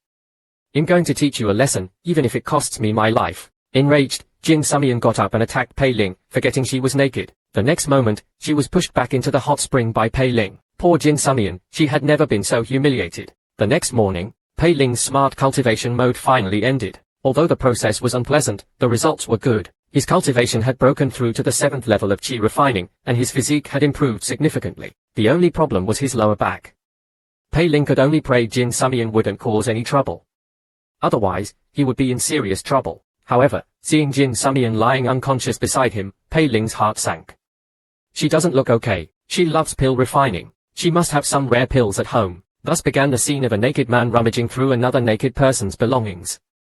After searching for a while, he found a bottle of soul-calming pills. These pills could calm the mind and nourish the soul, putting the user into a deep sleep for a month, allowing them to recover their spiritual energy. Seeing the urgency of the situation, he could only give Jin Sumian the pill. Hopefully no one will come looking for her while she's recovering. You'll figure out how to apologize later. Just then, a knock came. Pei Ling was startled. Speak of the devil. Someone's already here. He opened the door to find Wu Luqiang, Jin Sumian's servant. Pei Ling quickly said Jin Sumian was cultivating and couldn't be disturbed. Seeing that Wu Luqiang didn't recognize him, Pei Ling had an idea. For women, jealousy is the deadliest weapon. Pei Ling pretended to be Jin Sumian's lover. Sumian hasn't told you about us yet, has she? Wu Luqiang, shocked, didn't believe him. How could Jin Sumian, a talented pill refiner, fall for a nobody like him, a mere 7th level qi refining cultivator? Besides, he was close to Jin Sumian's younger sister. He would know about such matters. Seeing that Wu Luqiang wasn't buying it, Pei Ling said, Sumian and I are about to. Are you here to watch? Wu Luqiang was enraged. She wouldn't allow anyone to defile her mistress. She attacked Pei Ling with the 9-yin white bone palm. Pei Ling, caught off guard, used the blood ghost movement technique to subdue Wu Luqiang. Wu Luqiang was shocked. I'm at the 8th level of qi refining. How can he overpower me so easily? Perhaps what she said was true. Wu Luqiang calmed down and asked, is Sumian still participating in the Hansha estate mission? Pei Ling initially wanted to refuse, but then he thought it would raise suspicion. He lied and said Jin Sumian was cultivating and that he would go in her stead. Wu Luqiang, believing him, agreed on a time and left. Pei Ling was worried. He had seen this mission at the miscellaneous affairs market a month ago. No one had taken it, which meant it was dangerous. To protect himself, Pei Ling decided to go to Kulan courtyard and ask for reinforcements. However, upon arriving, he was drawn to a sunflower wood golem at the entrance. He hadn't noticed it before. The golem looked like it had been beaten up. He wanted to ask Zheng Jingshan for help, but the golem told him that Zheng Jingshan had left the sect and wouldn't be back for a while. Pei Ling asked, is Ouyang Shijie here? Or anyone else? The golem repeated, Elder Zheng has left the sect and won't be back for a while. Pei Ling was annoyed. Can't you say anything else? Are you related to my stupid system? The golem repeated the same phrase. Pei Ling, enraged, attacked the golem. Back at Jin Sumian's residence, Wu Luqiang came to fetch him. Pei Ling, resigned, could only follow. To his annoyance, Wu Luqiang asked, with a suggestive tone, "Finished already?" Pei Ling was annoyed but didn't dare complain. Along the way, Wu Luqiang was curious about his relationship with Jin Sumian. To avoid being exposed, Pei Ling praised Jin Sumian. He finally managed to steer the conversation towards the Hansha estate, only to be told by Wu Luqiang that only one cultivator had survived the previous missions to the Hansha estate. Although the Hansha estate mission is dangerous, the rewards are attractive enough for chi refining cultivators. The Hansha estate once had a peak foundation establishment cultivator who died while attempting to reach the core formation stage. He left behind numerous treasures and resources. The Hansha estate then used these resources to cultivate a remarkably talented cultivator, Hansigu. However, after obtaining a cultivation opportunity related to Heavenly Dao Foundation establishment at the Wandering Grey Sea Market, he disappeared. The Hansha estate has been declining ever since. A few months ago, the entire estate was mysteriously annihilated. Rumor has it that the annihilation was a ruse to prevent others from stealing their resources. This mission is to retrieve the Hansha estate's treasures. Led by Wu Luqiang, they arrived at the meeting point. Zhong Shuo, the team leader, was already waiting. Pei Ling tried to greet him, but Zhong Shuo, a peak 9th level chi refining cultivator, ignored him. After all, he had expected Jin Sumian, an 8th level chi refining talented pill refiner. Instead, he got Pei Ling, a nobody. He was naturally displeased. When everyone arrived, Zhong Shuo introduced Pei Ling to the others. However, Pei Ling was met with disdain. With only 7th level cultivation, you dare to join this mission. You're no different from a walking corpse. They were, however, welcoming towards Jin Sumian. Seeing the tense atmosphere, Pei Ling distributed pills to everyone. After all, the lowest cultivation here was 8th level chi refining. If he could get on their good side, the Hansha estate mission would be a breeze. He didn't want to be abandoned again. Zhong Shuo, receiving a brittle bone pill, was unimpressed. Bribing us with such low-grade pills. Hes looking down on us. The next moment, they were shocked to discover these weren't ordinary pills. They were superior-grade brittle bone pills. The atmosphere instantly became harmonious. They no longer questioned Pei Ling's relationship with Jin Sumian. They assumed the pills were refined by Jin Sumian. Seeing his goal achieved, Pei Ling said, "With so many powerful senior brothers and sisters, the Hansha estate mission will be easy." However, they were worried. They weren't the only team after the Hansha estate's treasures. First, there's Tang Nanzai's team. He often hunts demons in the ancient plains with his team. They are almost invincible, and their teamwork is impeccable. They are the strongest among the teams. Then there's Guan Zuorui's team. They have a 9th level chi refining beast. Jiaobu's team has Lu Fujiang, also a 9th level chi refining cultivator. Finally, there's Bai Kuang's team. He specializes in close combat and has a moon shadow dragon Jiao from the inner sect. He's incredibly powerful. Hearing this, Pei Ling wanted to quit. His newfound confidence crumbled. This mission wasn't just about the Hansha estate's dangers. It was also about the potential conflict with other teams. Pei Ling, a man prone to violence, often found himself in fights. This particular incident began at the Hansha estate. The Hansha estate was protected by a yin-yang shifting formation set up by the Peak Foundation establishment ancestor. The only way to enter was to wait for the formation to open a path on the road day of each cycle. As they were talking, the other teams arrived. Bai Kuang's team, however, was missing. Tang Namjai scoffed. "Where's that coward Bai Kuang? Is he scared?" Unbeknownst to them, Bai Kuang's team, using a borrowed Wu Ling flying shuttle, had already entered the Hansha estate 2 days prior. 2 days was enough for them to loot the entire estate. However, just as Bai Kuang's team was celebrating their success, Bai Kuang's body began to contort. The sound of bones cracking caught a teammate's attention. Before the teammate could react, Bai Kuang killed him. The other teammates scattered. Meanwhile, the other teams outside were still scheming. Zhong Shuo suggested, "We're all here for the Hansha estate's treasures. Fighting amongst ourselves will only lead to casualties. We're all fellow disciples. Why don't we cooperate and share the resources?" Tang Namzai, the strongest, naturally disagreed. However, Guan Shuerui and Jiao Biyu agreed, forcing Tang Namzai to comply. He knew they were targeting him, but he couldn't do anything about it. He wasn't confident he could defeat all 3 teams at once. Seeing their plan succeed, Zhong Shuo took out lots and had everyone draw to decide which area to search. Pei Ling thought, these hypocrites are talking about cooperation. They'll turn on each other soon enough. Just don't drag me down with you. After drawing lots, Guan Zuorui's team got the ancient ruins. Jiaobu's team got the training grounds. Tang Nanzai's team got the library. Zhong Shuo's team got the Hansha shrine. Zhongshuo chose the shrine because he believed the treasure was most likely hidden there or in the lotus pond. They could go to the pond after checking the shrine. To avoid any unforeseen circumstances, Zhongshuo suggested everyone rest in the Blood Ghost Hall and not leave without permission. Pei Ling, however, didn't care about the treasure. Survival was his priority. To be safe, he decided to master the turtle breathing technique. If he couldn't escape, he could at least feign death. He activated the system and started cultivating the turtle breathing technique. He heard a Buddhist master saying, "Life is joy, death is peace. Death is merely a new beginning. Do not resist it." The simple cultivation method impressed Pei Ling. He gave it a 5-star rating. Suddenly, he heard footsteps. He turned to look, and saw a woman walking towards him. Before he could react, the woman walked right through him. A beautiful scene unfolded before his eyes. Pei Ling looked around, and realized he was alone in the Blood Ghost Hall. Sensing the woman was about to leave, he tried to stop her and ask about the others. However, he tripped, and accidentally tore her dress. Embarrassed, Pei Ling tried to apologize, but the woman simply walked away, leaving Pei Ling confused. Just then, Li Xianzi embraced him from behind, whispering, "Pei Ling, let's dual cultivate. Things can always get worse." After half a month of continuous dual cultivation, Pei Ling was reduced to skin and bones. Although Pei Ling, having had his memory erased, didn't remember, his aching back and weakened body were evidence enough. He had just barely recovered, when Li Xianzi asked for another round. This sudden burst of romance left Pei Ling conflicted. Although such opportunities were rare, his weakened body might not be able to perform, but Pei Ling soon realized something was wrong. Given his current situation and Li Xianzi's unusual gentleness, this must be another illusion. "If I run, you can't seduce me." Pei Ling quickly distanced himself from Li Xianzi, and used the turtle breathing technique. With a thud, Pei Ling collapsed, his soul leaving his body. When Zhongshuo and the others returned to the Blood Ghost Hall, Pei Ling was still unconscious. Wu Luqiang felt guilty for failing to protect Pei Ling for Jin Sumian. They wondered about the meaning of Pei Ling's sudden collapse. Was he trying to tell them something? Just then, Pei Ling opened his eyes. They were startled.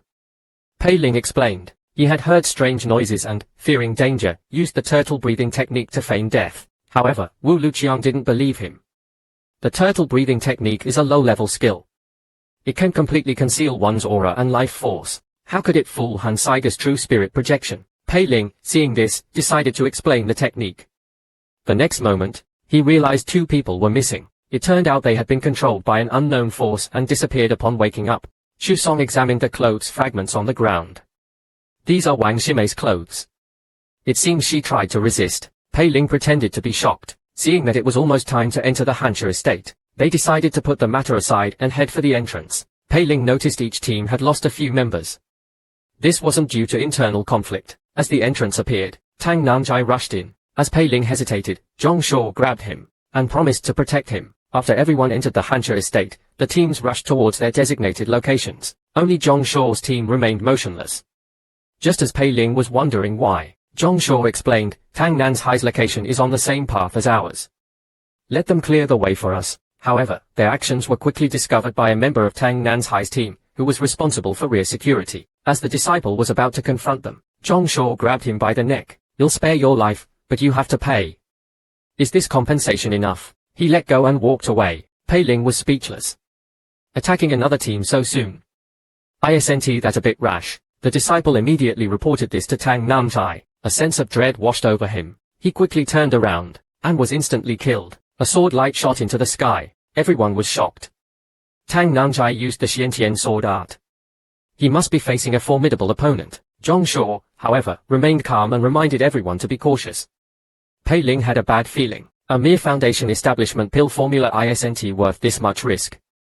After some probing, Zhongshuo explained, the most valuable item in the Hancha estate isn't the foundation establishment pill formula, but the Heavenly Tao Foundation establishment method. Han Sigu obtained the Heavenly Tao Foundation establishment opportunity but disappeared. He was from the Hancha estate, so even if he didn't bring the method back, he must have left some clues. There are 3 levels of foundation establishment. Human Tao, Earth Tao, and Heavenly Tao. Human Tao Foundation establishment can be achieved by consuming pills. Earth Tao Foundation establishment requires a special technique and the 5-element scripture.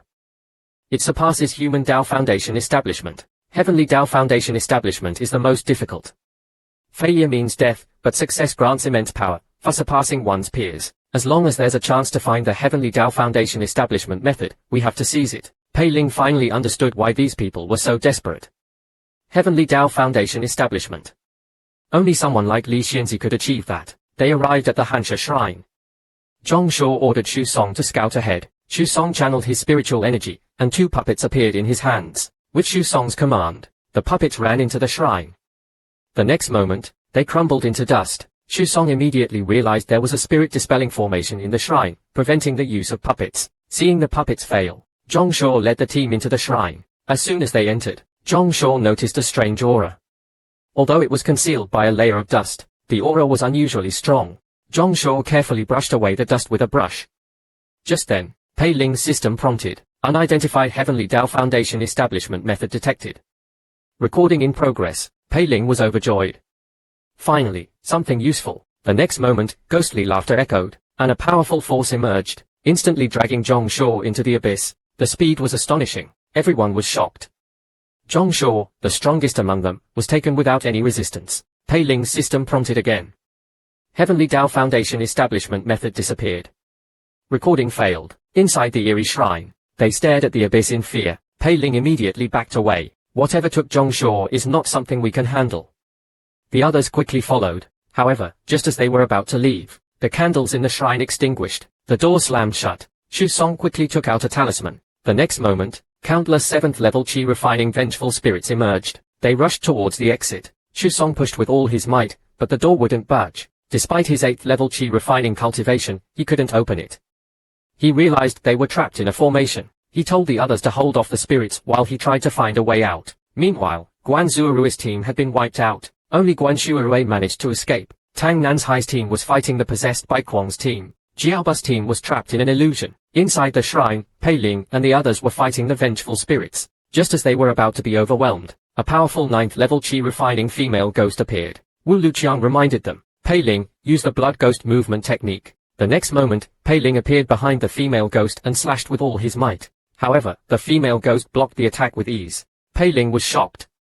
She's strong. The female ghost's aura exploded, and countless vengeful spirits appeared. Before Pei Ling could react, he was surrounded. Just then, Xu Song, having finally broken the formation, grabbed Wu Luqiang and ran. The others quickly followed. Wu Luqiang wanted to save Pei Ling, but Xu Song stopped her. Let him die. Pei Ling, trapped by the spirits, didn't give up. He channeled his spiritual energy, and a blue flame erupted, incinerating the surrounding spirits. Seeing this, the others were shocked. How can he be so powerful? Wu Luqiang was even more convinced of Pei Ling's relationship with Jin Sumian. He gave Sumian the cold fire water. They must be in love. Suddenly, Pei Ling rushed out of the shrine and ran towards the exit. They quickly followed, but a giant hand emerged from the shrine, grabbing one disciple after another. Terrified, the survivors scattered, planning to regroup at the Lotus Pond. However, Pei Ling was stopped by a familiar face. Beside him lay a corpse. It was Tang Nanzhai. The Hansha estate was filled with ghostly hands. The corpse belonged to Zhong Shuo. Inside the Hansha estate's main hall, scattered clothes and flushed faces suggested a recent orgy. Even though they were cultivators, they couldn't resist the allure of the succubus charm. They were lost in lust. Meanwhile, Pei Ling was using the blood ghost movement technique to escape. To his dismay, he ran into Tang Nanzhai. Pei Ling tried to talk his way out, but Tang Nanzhai wasn't interested. He attacked with the heavenly demon saber art. Pei Ling used the blood ghost movement technique to dodge, but his teammates weren't so lucky. They were instantly killed by the overwhelming force. Pei Ling was horrified. He's too strong. His power level must be over. I'm only at. I have to run. Just as he was thinking this, Jiao Ni appeared. Seeing no way to escape, Pei Ling took the attack head-on. A loud boom echoed, and Pei Ling was sent flying, crashing through a wall. As the dust settled, Pei Ling, seizing the opportunity, used the blood ghost movement technique to escape. When the dust cleared, Tang Nanzhai was shocked. A mere Qi refining cultivator escaped my full-powered attack and disappeared without a trace. Who is he? Pei Ling was also surprised. That was close. I almost died. That Zhong Shuo, I'm going to kill him. He got me into this mess and then got himself killed. He even brought me such a strong opponent. Luckily, I'm resourceful. I need to leave this place immediately. But to leave the estate, he had to wait for the yin-yang shifting formation to open a path. I'm surrounded by enemies. If only I could escape directly. Pei Ling suddenly had an idea. I have the system. I can just use smart cultivation mode to get out, like in Luoshan City, but there are so many treasures here. If the system starts collecting them, the only thing that's definitely not here is Li Xianzi. Pei Ling decided to activate smart cultivation mode for the nameless cultivation method. The system promptly displayed. Dual cultivation technique detected. Locating partner. Just as Pei Ling was anticipating the dual cultivation, the system displayed. Partner not found. Providing a new partner. Pei Ling cursed. This system is trying to kill me. There's never a shortage of shameless protagonists, who force themselves on women in front of everyone. And to make matters worse, one of these women is the object of another's affection. Pei Ling was running towards the main hall, controlled by the system. Inside the main hall, after an intense battle, the disciples were resting and tending to their wounds. Suddenly, Xiaoru fainted and fell into Lu Fujiang's arms. Lu Fujiang checked on her, and saw she was fine. He realized her intentions and was about to leave. Xiaoru, seeing Lu Fujiang's indifference, confessed her feelings in front of everyone. However, Lu Fujiang rejected her. Xiao Rao's feelings weren't a secret to Lu Fujiang. He had always cared for her, but he had already decided to dedicate his life to cultivation and avoid romantic entanglements. He had risked his life coming to the Hansha estate to help Xiaoru gain some opportunities, repaying her years of affection. Seeing Lu Fujiang's resolute rejection, Xiaoru, hurt and humiliated, cried out, "If you don't care about me, why did you help me? You're just a coward, afraid to admit your feelings." As Lu Fujiang struggled with his emotions, a figure burst through the door. Pei Ling appeared before Lu Fujiang with lightning speed, and pulled Xiaoru into his arms. Xiaoru, still reeling from rejection, was caught off guard. Everyone was stunned by this sudden turn of events. To their astonishment, Pei Ling tore off Xiao Rao's clothes. With practiced ease, he tossed the torn garments aside, and reached for her undergarments. The entire process was smooth and fluid, without any hesitation, as if he had rehearsed it countless times. The other cultivators were frozen in shock, unsure how to react. Pei Ling was also shocked.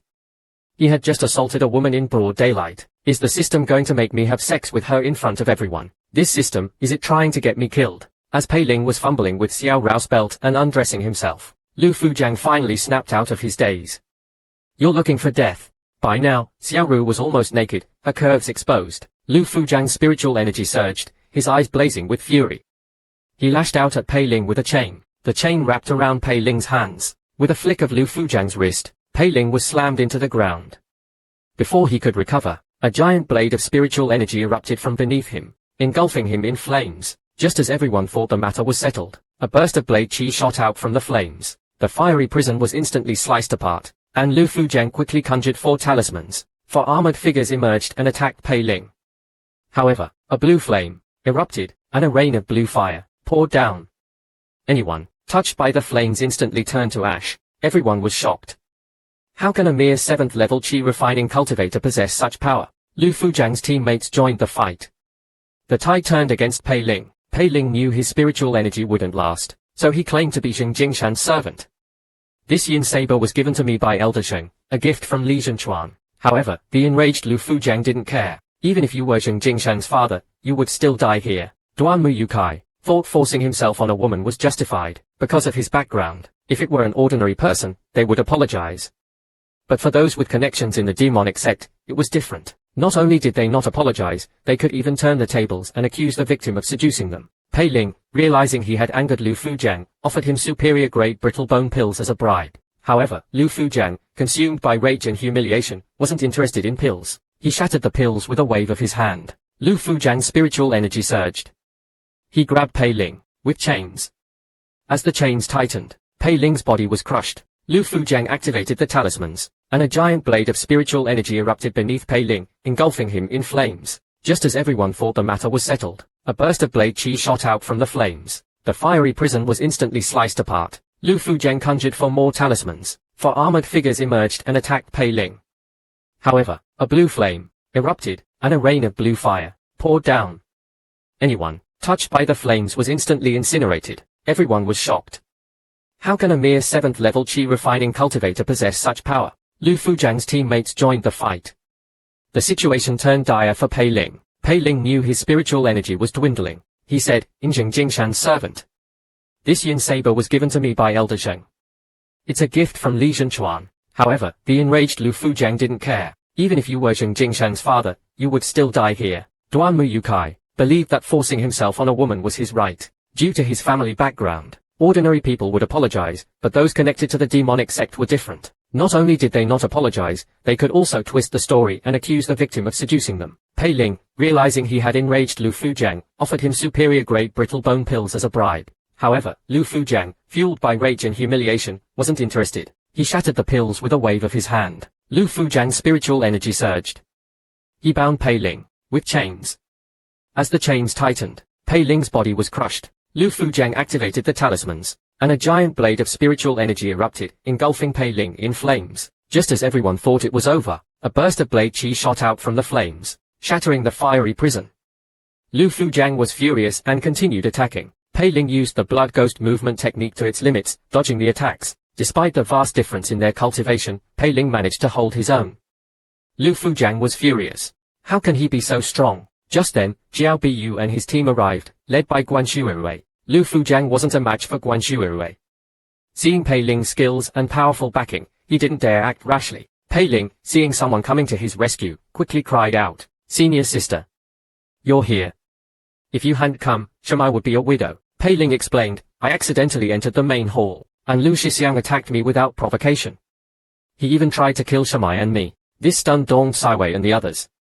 How can he be so shameless?" Wu Luqiang thought Lu Fujiang was just trying to show off in front of Dong Saiwei. Jiao Biyu explained what had happened. This shameless act of sacrificing Dong Saiwei to save himself disgusted Pei Ling. Wu Luqiang, although suspicious, seeing Dong Saiwei, thought, how could Sumian, my mistress, fall for a vulgar woman like her? She even imagined a scenario where Dong Saiwei had seduced them. Lu Fujiang couldn't tolerate such accusations against Xiao Ru. He retorted, Pei Ling tore Ximei's clothes in front of us. Besides, Ximei's disheveled appearance is proof enough. However, Guan Shuirui was skeptical. Proof? I don't think so. She pointed at the female cultivators in Jiao Bus team. They are also disheveled. Are you going to say Pei Ling ravished your entire team? I think your team was having an orgy in the main hall and Pei Ling walked in on you. You tried to silence him. Jiao Biyu was about to explain that they had just emerged from a dual cultivation session. When Pei Ling interrupted, they were already like that when I arrived. I had nothing to do with it.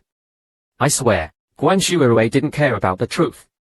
Taking Pei Ling away was her priority. She declared that Jiaoba's team had been having an orgy and Pei Ling had walked in on them, so they tried to kill him. She then took Pei Ling away. Leaving the main hall, they walked through the bustling streets. The reason Pei Ling's teammates were with Guan Shuirui was because her team was hiding in a ghostwood tree in an ancient well behind the mountain. Pei Ling's team had lost their strongest member, Zhong Shuo. The two teams decided to cooperate to have a better chance against the other teams, and escaping the Hansha estate.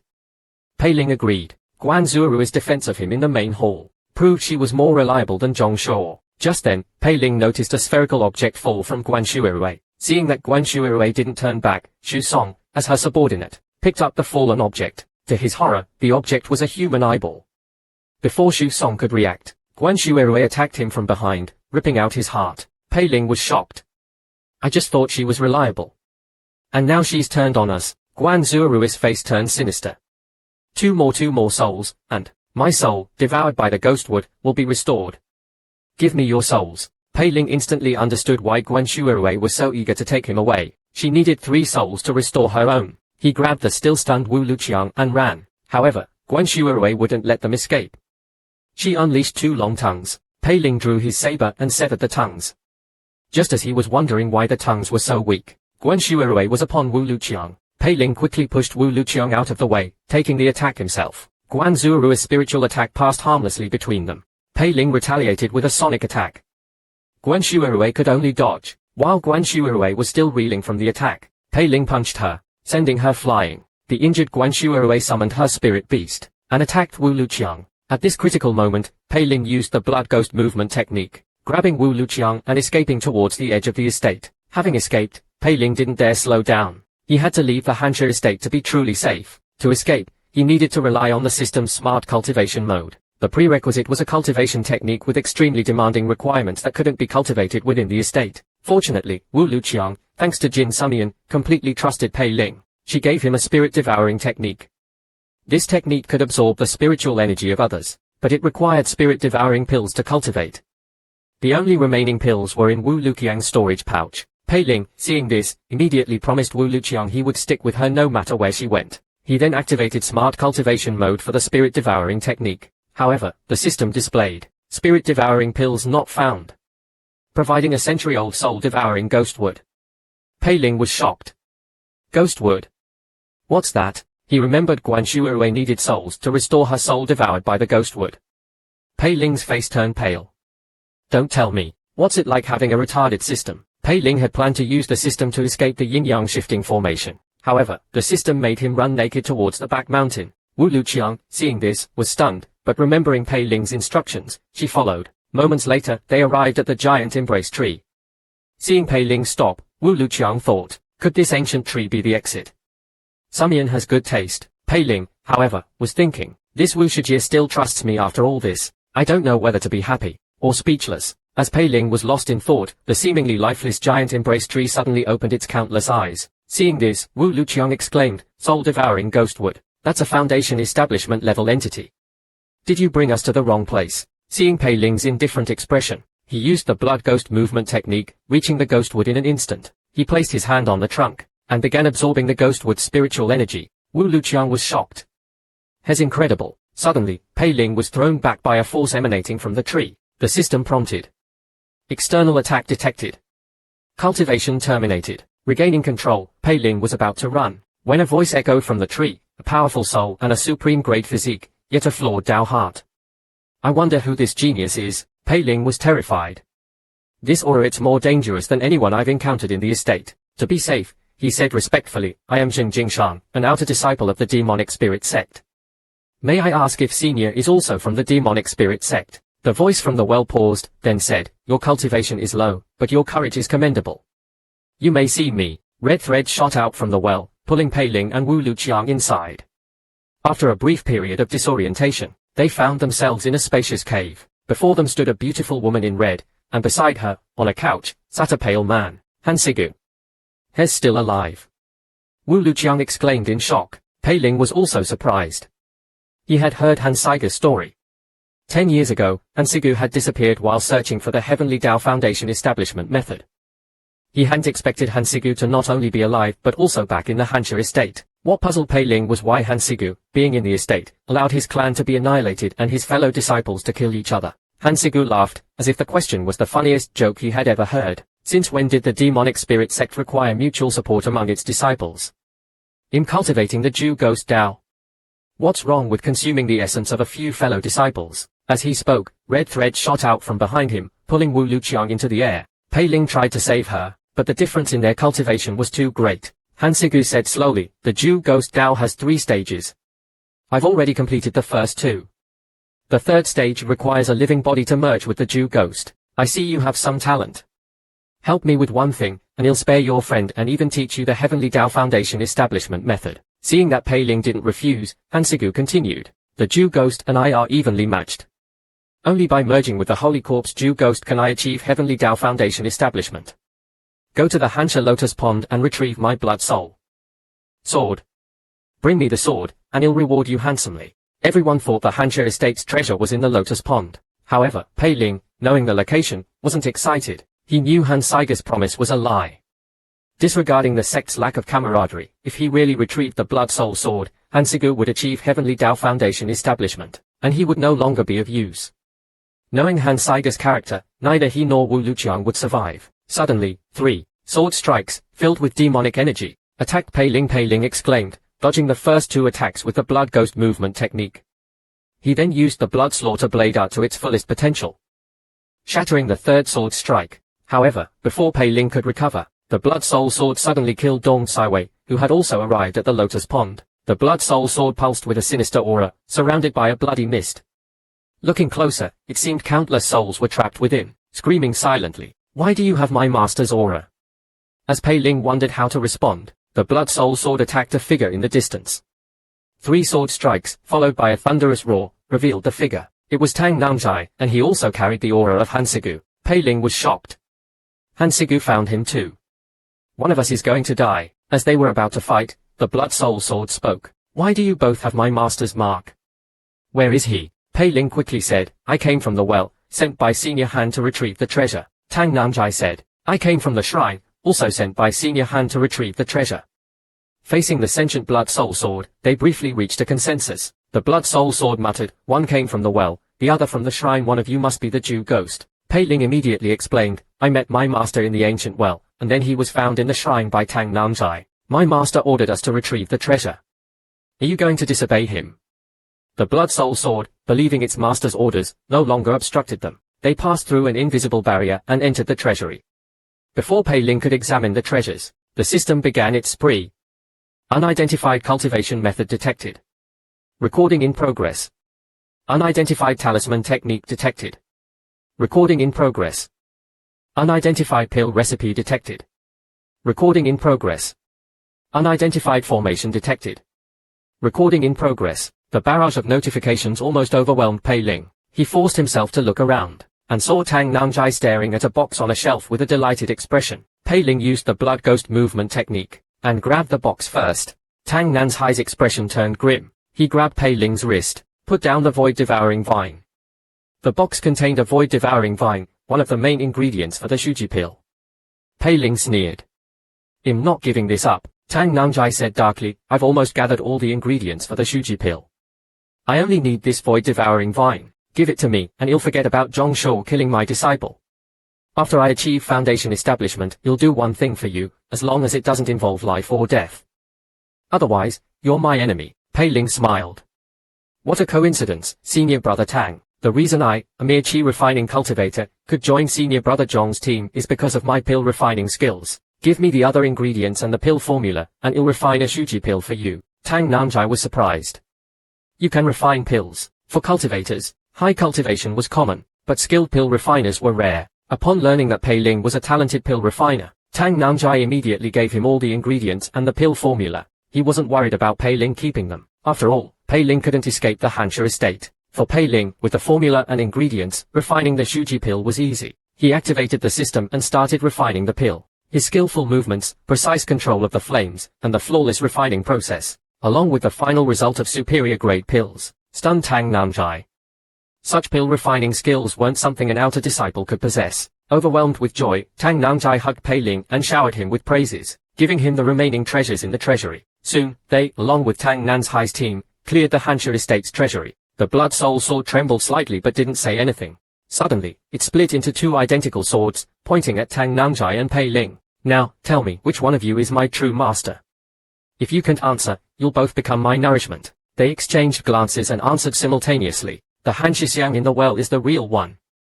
The Han Shixiang in the shrine is the real one." Seeing their disagreement, the Blood Soul Sword, already lacking in intelligence, roared, "Tell me the truth. Which one is real? If you don't, you'll both die." Pei Ling quickly said, "Tang Shixiang and I only met one Han Shixiang each.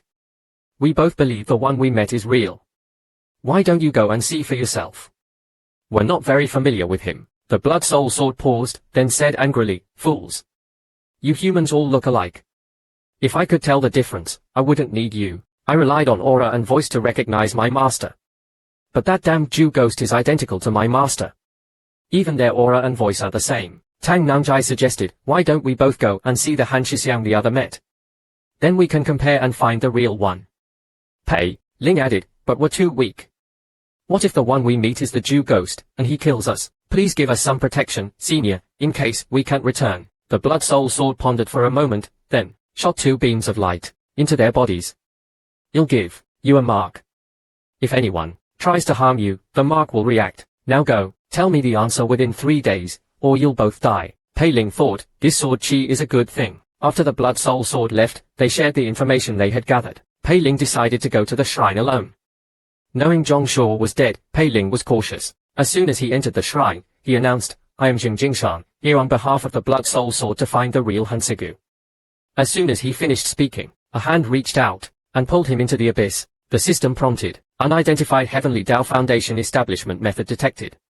Recording in progress. Pei Ling looked around. On a platform in the distance sat a cultivator. Tang Namjai's team and Zhongshuo were nowhere to be seen. The cultivator chuckled. "You must have met the other one. I am the real Hansigu. Bring me the Blood Soul Sword, and I'll teach you the Heavenly Dao Foundation Establishment Method." Pei Ling thought, both Hansigas offered the Heavenly Dao Foundation Establishment Method as a reward. But deception is a common tactic in the demonic sect. For now, I need to stall and let the system finish recording.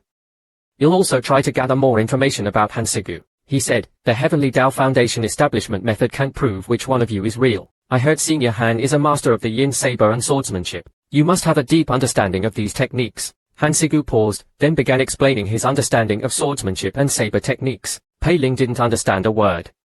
His true purpose was to buy time for the system. The system prompted. Heavenly Tao Foundation Establishment Method recording complete. Pei Ling named the technique and the sword intent and decided to leave. You'll go and convince the Blood Soul Sword to come and help you. He turned to leave, but Hansigu stopped him. Do you really believe in the real Hansigu? Pei Ling quickly replied, of course. Hansigu simply stared at him. Pei Ling felt uneasy but couldn't detect anything amiss. A sense of danger crept into his heart. Liars always find excuses. Pei Ling was still being deceived. Hansigu smiled sinisterly. Go then. Tell the Blood Soul Sword that I am the real Hansigu. Pei Ling left, his expression blank. He walked until he reached a deserted street. Then he ran. Pei Ling finally understood why the puppet Hansigu had been so kind to him. He was immune to the Jew ghost's control. However, before Pei Ling could get far, a group of figures emerged from the mist, pursuing him with blank expressions. Pei Ling was shocked. The leader was Zhong Shuo, followed by the missing disciples. They had all been enslaved by the Hansha Estate's ghost wood. Seeing the danger, Pei Ling used the blood ghost movement technique to escape. Meanwhile, Hansigu, in the well, after learning that Pei Ling had gone to the shrine, ordered Tang Namjai to help Zheng Jingshan, hoping to convince the Blood Soul Sword to come to him. I'll accept you as my disciple. Tang Namjai was hesitant. Becoming a disciple meant submitting his life and soul, losing his freedom forever. Hansigu smiled. Are you unwilling? That kid has a powerful soul and a supreme-grade physique. He also mastered the blood ghost movement technique. He can escape even without your help. I'm just giving you a chance to survive. Just as Tang Namjai was about to agree, Hansigu exclaimed, Zheng Jingshan is dead. When one door closes, another opens. Zheng Jingshan's death made Tang Namjai useful again. Having witnessed Pei Ling's abilities, Tang Namjai didn't believe he was truly dead. He must have used some trick to escape. However, Hansigu disagreed. A mere death-feigning technique might fool those vengeful spirits, but it can't fool my true spirit projection. The true spirit projection is connected to the soul. If the connection is severed, it means certain death. Alarmed, Hansigu ordered Tang Namjai to bring him the Blood Soul Sword, no matter the cost. However, Tang Namjai refused, fearing he would become a mere puppet. He rejected Hansigu's offer. Hansigu, enraged, unleashed his spiritual energy. You dare disobey me? I can kill you with a flick of my wrist. He effortlessly subdued Tang Namjai. Meanwhile, Li Xianzi, sensing Pei Ling's impending death, quickly left. Moments later, a stream of life force flowed into Pei Ling's mouth. A powerful energy surged through him, and he sat up unharmed. Finally gone. That turtle breathing technique almost cost me my soul. But wait, where's my true spirit projection? He realized his true spirit projection was gone. This was unexpected. Suddenly, a hand landed on his shoulder. Pei Ling turned around, and was pulled into an embrace. Thank goodness you're alive, junior brother Pei. How did you fool Hansigu's true spirit projection? Pei Ling smiled awkwardly. I bought the turtle breathing technique at the scripture hall. If you need it, I can sell it to you at a discount. Tang Namjai frowned. The turtle breathing technique can only conceal one's aura, not completely erase it. It's impossible to fool Hansigu's true spirit projection. But now wasn't the time to argue. Pei Ling now knew the Hansigu in the shrine was the Jew ghost. He also knew that Zhong Shuo, his teammates, and the missing disciples were all puppets. He wondered about Wu Luqiang's situation. Tang Namjai said, Wu Luqiang was already unconscious when I arrived. Hansigu is impatient. He'll definitely attack soon. We can't cooperate with him. Let's hide and wait for the sect to send help. Forget about rescuing the others. Pei Ling didn't reply and asked about Tang Nanzhai's plan. Tang Nanzhai's eyes hardened. Ling Long and the others are still in the Jew ghost's hands. I can't abandon them. Besides, you gave me a superior grade Shuji pill. It will come in handy. He flew away. Pei Ling watched him go, his heart filled with conflicting emotions. Tang Namjai was going to fight the Jew ghost alone. Such loyalty and courage were rare in the demonic sect, but Wu Shijie is still in Hansigu's hands. I have to save her. Hansigu values the Blood Soul Sword. Maybe I can use that. That sentient sword only recognizes aura and voice, not faces. Its true master, Hansigu, can't leave the well. If the Jew ghost can impersonate Hansigu, why can't I? Besides, I have the sword chi. A wicked smile spread across his face. Hee, little sword, you ready for your new master? At the Hansha Lotus Pond, the Blood Soul Sword was devouring a cultivator's essence. Pei Ling's Blood Soul Sword chi resonated with it. The Blood Soul Sword appeared before Pei Ling. Such pure Blood Soul Sword chi. You must be my master. But why is your cultivation so low? Pei Ling, confident that the blood soul sword only recognized qi, said, I was injured during my foundation establishment tribulation, and my cultivation dropped. I need immediate medical attention. Open the yin-yang shifting formation. The blood soul sword told him that opening the formation required the formation master's token. Otherwise, they could only use the formation breaking talisman to open a temporary exit. To avoid suspicion, Pei Ling lied and said he had lost the token and couldn't remember the location of the talismans. The blood soul sword, after a moment of hesitation, told Pei Ling where the talismans were stored. Pei Ling knew he couldn't push his luck. Guard the treasury, he ordered, then used the blood ghost movement technique to escape. However, before he could get far, the blood soul sword's voice called out, Master, where are you going? Pei Ling, startled, used the blood ghost movement technique again and ran. The next moment, the blood soul sword caught up. Its speed was no slower than his. Pei Ling panicked. It can keep up with the blood ghost movement technique. Although it calls me master, if I show any weakness, it'll kill me, Pei Ling said, maintaining his composure. You fool. Didn't I tell you to guard the treasury? I'm going to find a healer. You'll return when I'm recovered. However, the blood soul sword replied, the Hansha treasury has been emptied by the 2 cultivators you sent. There's nothing left to guard. Pei Ling wanted to slap himself. Why did I empty the treasury? He reluctantly brought the blood soul sword with him. Soon, they found the formation breaking talismans. Just as Pei Ling was about to abandon the blood soul sword and escape, the blood soul sword suddenly glowed and trembled. Master, I remember now. You don't need to find a healer. I can give you my essence. The blood soul sword offered him a ball of essence. It pulsed with life force, and countless ghostly faces appeared within. Pei Ling was horrified and quickly stopped. He grabbed the essence, but the immense energy was too much for him to handle. He would explode before the blood soul sword realized anything was wrong. He quickly ordered the blood soul sword to protect him, and activated the system to cultivate the bone forging technique, detecting a large amount of foreign essence. Refining in progress. Meanwhile, Hansigu suddenly felt uneasy. The blood soul sword has been gone for half an hour and still hasn't returned. Could it be with the Jew ghost?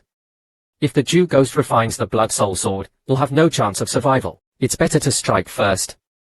Hansigu took out a small cauldron. With a series of hand seals, the true spirit projection binding Wu Luqiang was transferred to the sleeping Li Xianzi. This way, Wu Luqiang would act as his eyes and ears, allowing him to sense the Jew ghost's movements. He could also catch the Jew ghost off guard. Hansigu, his eyes filled with desperation, attacked. Hansigu and the Jew ghost clashed. They both assumed the blood soul sword was with the other, and attacked. The well and the pond shook violently. The entire Hansha estate trembled.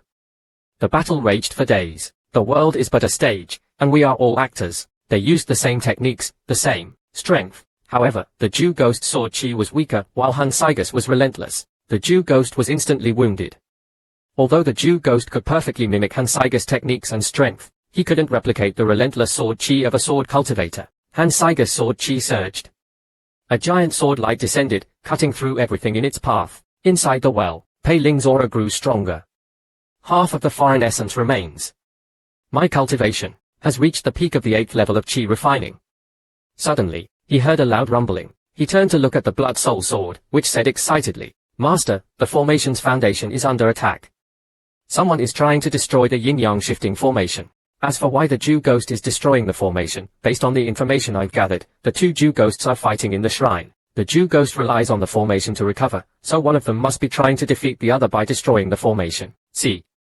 I'm smart, aren't I? Pei Ling was delighted. This meant Hansigu was fighting the Jew ghost in the shrine. This gave him an opportunity to rescue Wu Luqiang. Behind the mountain, in the ancient well, Pei Ling finally saw Wu Luqiang. She was disheveled and bruised, her eyes dull and lifeless. It was hard to imagine what kind of torture she had endured. However, the blood soul sword quickly told Pei Ling about an opportunity for revenge. The 2 Jew ghosts in the shrine have decided the victor. One is severely injured. Pei Ling's eyes lit up. The blood soul sword's life force is connected to its master.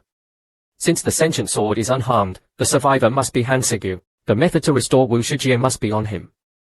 I have to strike now, before he recovers. Otherwise, I won't stand a chance. Inside the Hansha shrine, Hansigu watched as the Jew ghost turned into a red jade slip and fell to the ground. Hansigu looked at the jade slip with a complicated expression. This is the opportunity one found at the Wandering Grey Sea Market 10 years ago, the Heavenly Tao Foundation establishment method. Hansigus' aura weakened rapidly. The once vibrant young man now looked like a withered tree, his life force fading. Suddenly, he was sent flying by a punch. Tang Nanjai emerged from the shadows. He didn't pursue Hansigu but asked calmly, where are my disciples? Han Saige's expression was indifferent. Dead, you could have escaped. Why did you come back? Tang Namjai was silent. He had anticipated this outcome, but the confirmation still brought a wave of grief. He looked at Han Sigu, his eyes filled with a mixture of sadness and rage.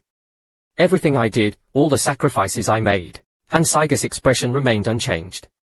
With a wave of his hand, Tang Nan's high sword chi was deflected, scattering into countless shadows. The seemingly weak sword chi pierced through the shadows. With ease, the sword chi continued towards Tang Namjai. Han Sigu, having dealt with Tang Namjai, was already at his limit. Yu Furen arrived just in time. Han Sigu hadn't realized his predicament. He believed no one in the estate could threaten him. His only concern was the Blood Soul Sword's whereabouts. He didn't know Pei Ling had already entered the treasury and taken the Blood Soul Sword. Suddenly, a sword light pierced through the air, aiming for Han Sigu. Just as the attack was about to land, Yu Furen shielded him with her body, taking the blow. The sword embedded in her was the Blood Soul Sword. Han Sigu was shocked. Blood Soul, what are you doing? The Blood Soul Sword replied, who are you? Only my master can call me that. Han Sigu was furious.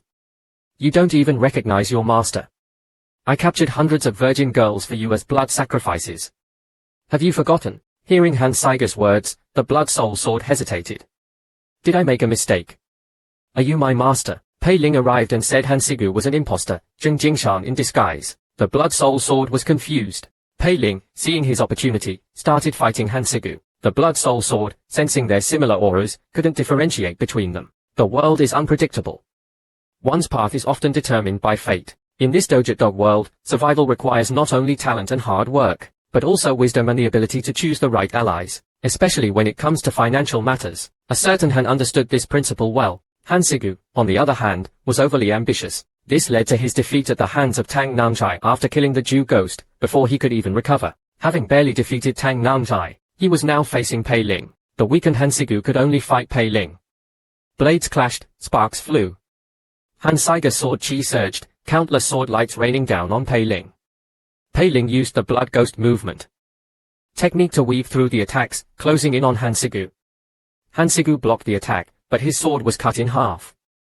Han Sigu roared, unleashing the Blood Soul Sword. The Blood Soul Sword pulsed with power, transforming into a giant crimson blade that slashed towards Pei Ling. Pei Ling dodged and retreated, but he was injured by the sword chi. They faced each other, neither daring to attack. Pei Ling was shocked by Han Saige's strength. Even severely injured and having failed his Heavenly Dao Foundation establishment, he was still this powerful. If he unleashed another attack, Pei Ling wouldn't be able to withstand it. Han Sigu was equally surprised by Pei Ling's diverse techniques.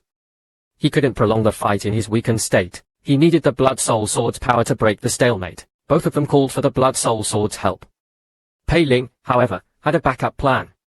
If the Blood Soul Sword chose Han Sigu, he would use the talisman Zheng Jingshan gave him to escape. The pressure was now on the not-so-bright Blood Soul Sword. Hearing both of them calling for it, the Blood Soul Sword was unsure what to do. It could only rely on instinct to determine its true master. After a moment of hesitation, it flew towards Pei Ling and plunged into his chest. Han Sigu was overjoyed.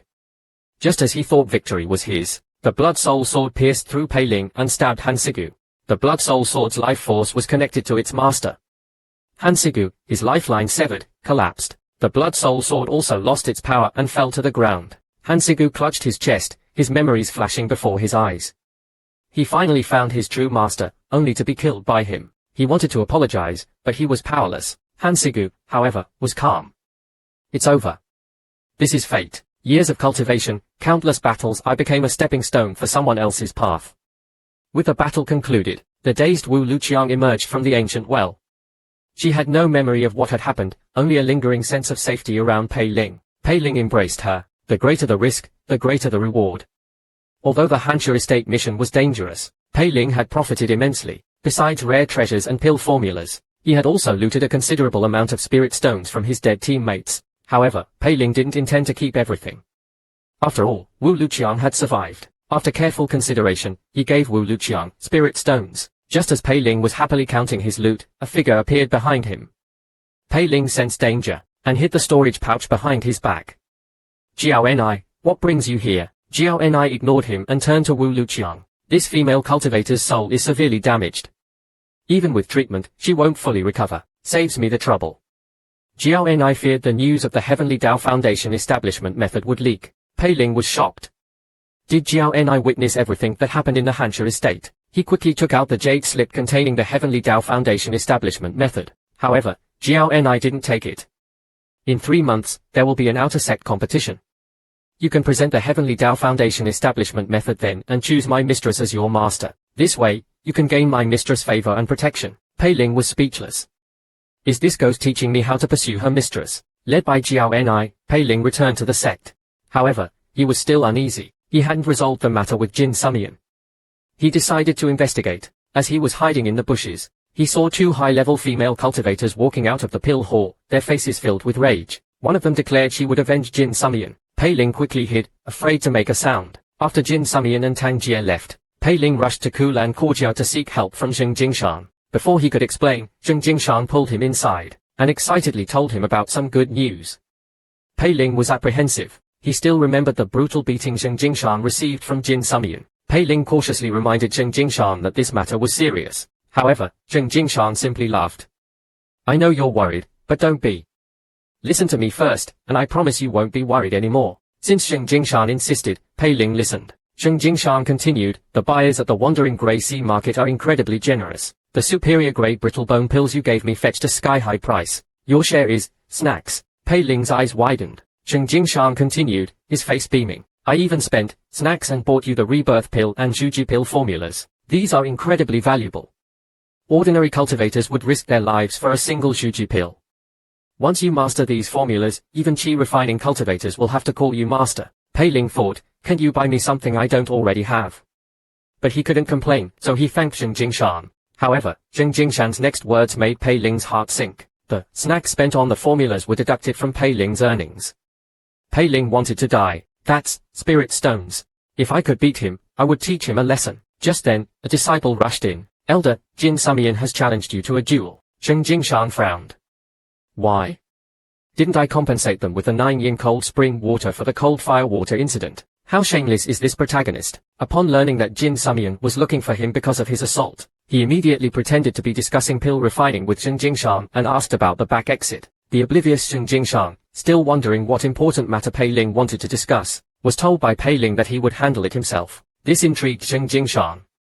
If only my other disciples were as thoughtful as Pei Ling. Just as Pei Ling was leaving, Jin Sumian kicked down the door. Zheng Jingshan, shocked by the force, was about to ask what was going on, when Jin Sumian started beating him. Meanwhile, Pei Ling was happily selling his loot. To his surprise, the items fetched him snacks. For the always broke Pei Ling, this was a windfall. He paid his snack fine at the discipline hall, and bought himself a new set of clothes with spirit stones. Finally, Pei Ling experienced the joy of being rich. He felt incredibly liberated. Excited, he finally remembered Zheng Jingshan. I wonder how He's doing. If He's dead, no one will sell my pills. Then he thought, Zheng Jingshan has been beaten up by those women before. Maybe he even developed some resistance to their attacks.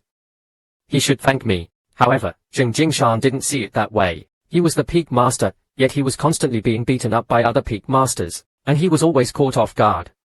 Who's setting me up this time? Finally, after Jin Sumian's relentless interrogation and beating, Zheng Jingshan understood why he was attacked. Jin Sumian immediately used a sound transmission talisman to inform Jin Sumian. The culprit was Pei Ling, the disciple Zheng Jingshan had brought into the sect.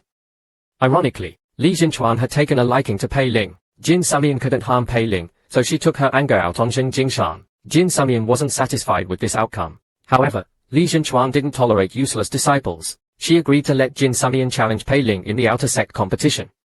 Li Jinchuan wouldn't interfere. Jin Sumian wouldn't miss this opportunity. She decided to enter seclusion and train, determined to defeat Pei Ling. Just then, Wu Luqiang came looking for her. Jin Sumian felt guilty for failing the Hansha estate mission, but Wu Luqiang didn't seem to care. She even said Jin Sumian was lucky to have found such a talented partner like Pei Ling. Jin Sumian was confused. I only slept with him once. How did I become his partner? Wu Luqiang laughed. Don't be shy. Everyone in the sect knows you're Pei Ling's partner. I survived thanks to him. Don't forget to invite me to your wedding. Jin Sumian was furious. Pei Ling. I won't forgive you. If you had a chance to choose, would you focus on refining beautiful female ghosts or powerful ones? Pei Ling wanted both. However, you can't have your cake and eat it too. The result was that the female ghosts he refined were beautiful but weak. Pei Ling assigned them menial tasks, and decided to give Zheng Jingshan the pills he had refined during his seclusion. However, upon arriving at Kulan Courtyard, he found the courtyard gate even more damaged than before. Ouyang Xianqing also seemed worried. Pei Ling entered and found Zheng Jingshan muttering nonsense. Ouyang Xianqing explained, has been like this ever since Jin Sumian beat him. Pei Ling was speechless. If has really gone insane, I won't have anyone to sell my pills for. Suddenly, Zheng Jingshan grabbed Pei Ling's clothes and yelled, you little brat. You're causing me so much trouble. I almost got killed because of you. Pei Ling quickly offered him a storage pouch full of superior-grade Juji pills and apologized profusely. Zheng Jingshan, fearing Li Xianzi, had to let it go. After all, Pei Ling was favored by Li Xianzi. However, Pei Ling asked why he pretended to know a pill refining master. This angered Zheng Jingshan. You have the nerve to ask. It's all your fault. You flirted with that girl and then ran away, leaving me to take the blame. I had to pretend to know a master to get them off my back. You'll go to the wandering grey sea market again. If you cause any more trouble, don't expect me to help you. Pei Ling promised to behave. Zheng Jingshan limped out, reminding Pei Ling to register for the outer sect competition. The rewards for the competition are amazing. Top-grade pills, rare treasures, the 5 elements scripture. You'll need a storage pouch just to carry them all. However, Zheng Jingshan wasn't optimistic about Pei Ling's chances. There are countless talented disciples in the sect. Back in my days, I was considered a prodigy, but I only managed to place 10th. As Zheng Jingshan left Kulan courtyard, Pei Ling heard screams. It must be Jin Sumian again. Time passed quickly. Soon, it was time for the outer sect competition. The selection process was complex. First, there were preliminary rounds on each peak, followed by inter-peak selections, and finally, a competition between the 4 regions. Winning wasn't easy. Pei Ling's first opponent was Qian Chongheng, the so-called strongest 7th-level Qi refining disciple of Huaiyin Peak. This was arranged by Li Ping, the Huaiyin Peak elder. One of the 3 disciples Pei Ling killed upon entering the sect was Li Ping's grandson. As an elder, he couldn't openly target Pei Ling. Pei Ling and Qian Chongheng prepared for the match. The audience's comments revealed Qian Chongheng's strength. He was known for his pale complexion. As the match began, Qian Chongheng attacked first, summoning countless ghostly skulls. Pei Ling used the blood slaughter blade art, but the next moment, everyone was stunned. The referee announced the result before anyone could react. Is that Pei Ling, the one who killed all those disciples on the Hansha estate mission? He's terrifying. He defeated senior brother Tian with a single blow. No wonder Jin Sumian is interested in him. Pei Ling was also surprised. Qian Chongheng, the strongest disciple of Huaiyin Peak, is this weak. Where did these rumors about me come from? Even Li Ping was shocked. Such strength wasn't something an ordinary disciple could possess. Considering Pei Ling's use of the blood slaughter blade art, his backer was most likely Li Zhenchuan. Offending Li Zhenchuan could lead to his entire family's annihilation. Discretion is the better part of valor. Li Ping immediately approached Pei Ling and said his grandson's death was his own fault. He hoped Pei Ling wouldn't hold it against the Li family and even put in a good word for him with Li Zhenchuan. He gave Pei Ling a pouch full of high-grade spirit stones. Pei Ling didn't have to participate in the remaining Huaiyin Peak matches. He could focus on the inter-peak selection. Pei Ling was overjoyed. Li Xianzi's name is truly useful. Even my enemies are offering me gifts. Free money is always welcome. He accepted Li Ping's gift. Back in his residence, Pei Ling was about to refine pills when he had visitors. To his surprise, it was Jin Sumian and Wu Luqiang. They were no longer acting like a goddess and a lovesick fool. Sun Yinlan was dressed elegantly, holding Pei Hongnian's hand. They exchanged loving glances. Seeing Pei Ling, Pei Hongnian said excitedly, Yinlan finally agreed to marry me. Shall be your sister-in-law soon. Pei Ling was speechless. Anyone could see, Sun Yinlan had been using Pei Hongnian. Her sudden change of heart must be related to his victory in the outer sect competition. Pei Ling wasn't interested in Pei Hongnian's affairs and asked if there was anything else. Pei Hongnian quickly said, our family heard about your victory and wants to celebrate. They also want to compensate you for your past suffering. They captured all those who bullied you, including your elder. They're waiting for your judgment. Pei Ling knew they were just trying to use him. However, Yuanmu Mountain near Luchuan City was secluded, a perfect place for his tribulation. Besides, returning home would attract less attention. He agreed to visit his family the next day. Meanwhile, Miao Chengyang, upon learning that Pei Ling was returning to Luchuan City, ordered his men to act immediately. Time was running out. Pei Ling has gained Li Zhenchuan's favor. Rumor has it, Zhu Zhenchuan is also interested in him. The Zhao family has already pledged their allegiance to Zhu Zhenchuan. If Zhu Zhenchuan recruits Pei Ling, my fate is sealed. As Pei Ling was traveling to Luchuan City on the Blood Crow, Li Xianzi's flying boat followed closely behind. Li Xianzi kept her distance to avoid being detected by Miao Chengyang. The Heavenly Dao Foundation establishment method was too important for the Zhu family. Miao Chengyang wouldn't miss this opportunity. According to the Li family's intel, Zhu Miaoli should be arriving soon. The Li family hadn't detected any unusual activity from the Su family. Just then, a wave of blood qi appeared in the sky, along with a three-headed monster and a man in black. Just as the monster was about to attack Pei Ling, Li Xianzi struck first, catching Zhu Miaoli off guard. Zhu Miaoli was shocked and ordered the monster to attack Li Xianzi. Black and white clouds clashed in the sky. The blood crow was caught in the crossfire, but Pei Ling remained calm. Li Xianzi, despite her personality, was amused by the ensuing chaos. A mere ant dares to challenge me. Zhu Miaoli was clearly at a disadvantage, but his expression was determined. He was rapidly losing blood, but he was still thinking, Li Xianzi wouldn't be so interested in a mere outer disciple unless he had something valuable. He'll kill you first and then take what I need from Pei Ling. Zhu Miaoli's expression turned sinister. He plunged a crimson blade into his body. The sky turned blood red. A blood-red cage trapped Li Xianzi. This was a desperate technique that sacrificed one's own essence to refine the opponent. However, Li Xianzi remained calm. At her current cultivation level, she could easily outlast Zhu Miaoli. As Zhu Miaoli weakened, a giant skeletal hand suddenly appeared. Li Xianzi, with a dismissive wave, unleashed her spiritual energy, forming a giant skeleton. Meanwhile, Pei Ling was pondering the details of his tribulation. Pei Hongyan, beside him, was whispering sweet nothings to Sun Yinlan. Yinlan, this carriage is so comfortable. Much better than my old one. Let's save up and buy one. Sure, but you should learn from your brother. His cultivation is far beyond yours. Sun Yinlan thought, if it weren't for your connection to Pei Ling, I wouldn't even bother with you. Although Pei Ling had no attachment to the Pei family, seeing Pei Hongyan's fawning expression, he gave them some high-grade pills and told them to cultivate diligently. Suddenly, a roar came from outside. Pei Ling went to investigate, and saw a dozen figures before him. Pei Hongyan and Sun Yinlan were terrified. Pei Ling took out a protective talisman and observed the situation. The leader's aura was incredibly strong. Pei Ling hoped Jiao Enai would appear, so he could save the talisman. However, the leader wouldn't give him the chance. He attacked Pei Ling's blood crow. Pei Ling was shocked. She's supposed to be protecting me in secret. Why isn't she here? Jiao Enai was also struggling. She was no match for a core formation cultivator. The strongest member of the comic's first season is here. Thank you all for your support. Which comic should I translate next? Months later, Pei Ling finally arrived at Luchuan City. As Pei Hongyan eagerly anticipated reuniting with his family, Pei Ling cautiously stopped the blood crow outside the city. He summoned a few qi-refining ghosts to scout ahead. The ghosts returned unharmed. Pei Ling then entered Luchuan City with Pei Hongyan. Pei Hongyan thought this was unnecessary. After all, Luchuan City was their territory. However, Pei Ling was cautious. A guilty conscience needs no accuser. Everyone in the sect knew he possessed the Heavenly Tao Foundation establishment method, so he had to be careful. The core formation cultivator he encountered earlier was a prime example. If Li Xianzi hadn't intervened, he would be dead. He couldn't trust the Pei family with his life. Meanwhile, Pei Xian, the family head, was discussing Pei Ling's return with the elders. Pei Ling was a member of the Pei family. His victory in the outer sect competition would elevate the entire family's status. They had to make amends for their past treatment of him. The only question was whether Pei Ling still held a grudge against them. However, Pei Xian thought it was Elder Pei who mistreated Pei Ling. Now that Elder Pei has been dealt with, Pei Ling shouldn't hold a grudge. Besides, he's a member of the Pei family. Without our support for years, how could he have joined the holy sect? He should be grateful. The elders agreed. He must have received a lot of brittle bone pills as a reward. If he contributes them to the family, we can all improve our cultivation and reach the late qi refining stage. That would benefit Pei Ling as well. Pei Xian smiled. Brittle bone pills. You underestimate the holy sect's rewards. I've been in the outer sect. Brittle bone pills are nothing.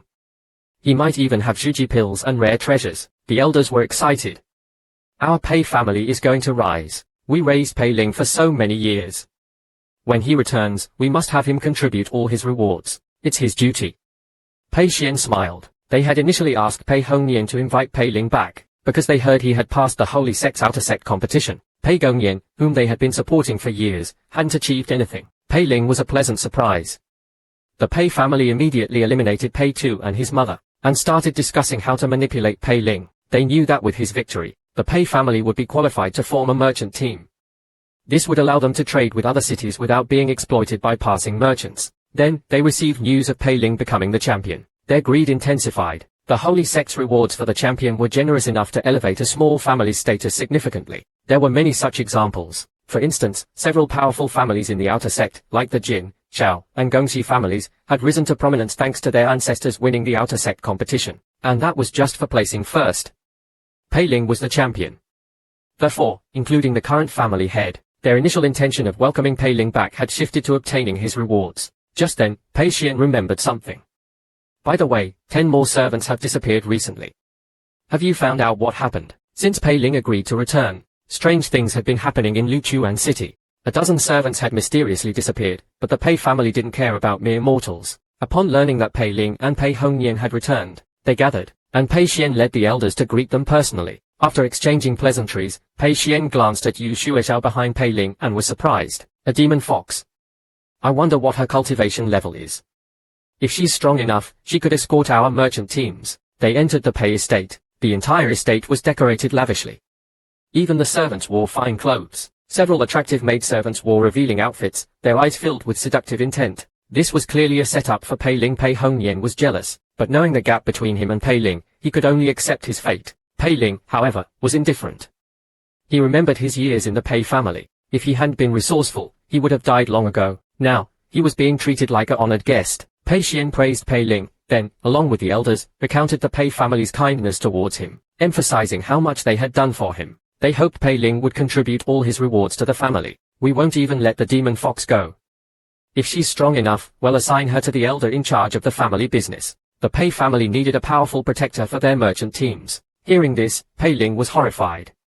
How can they be so shameless? He owed his success to the system, not the Pei family. His mother was killed by the Pei family, and he had suffered years of abuse. He didn't mind giving them some pills, as he had plenty, but they wanted all his rewards.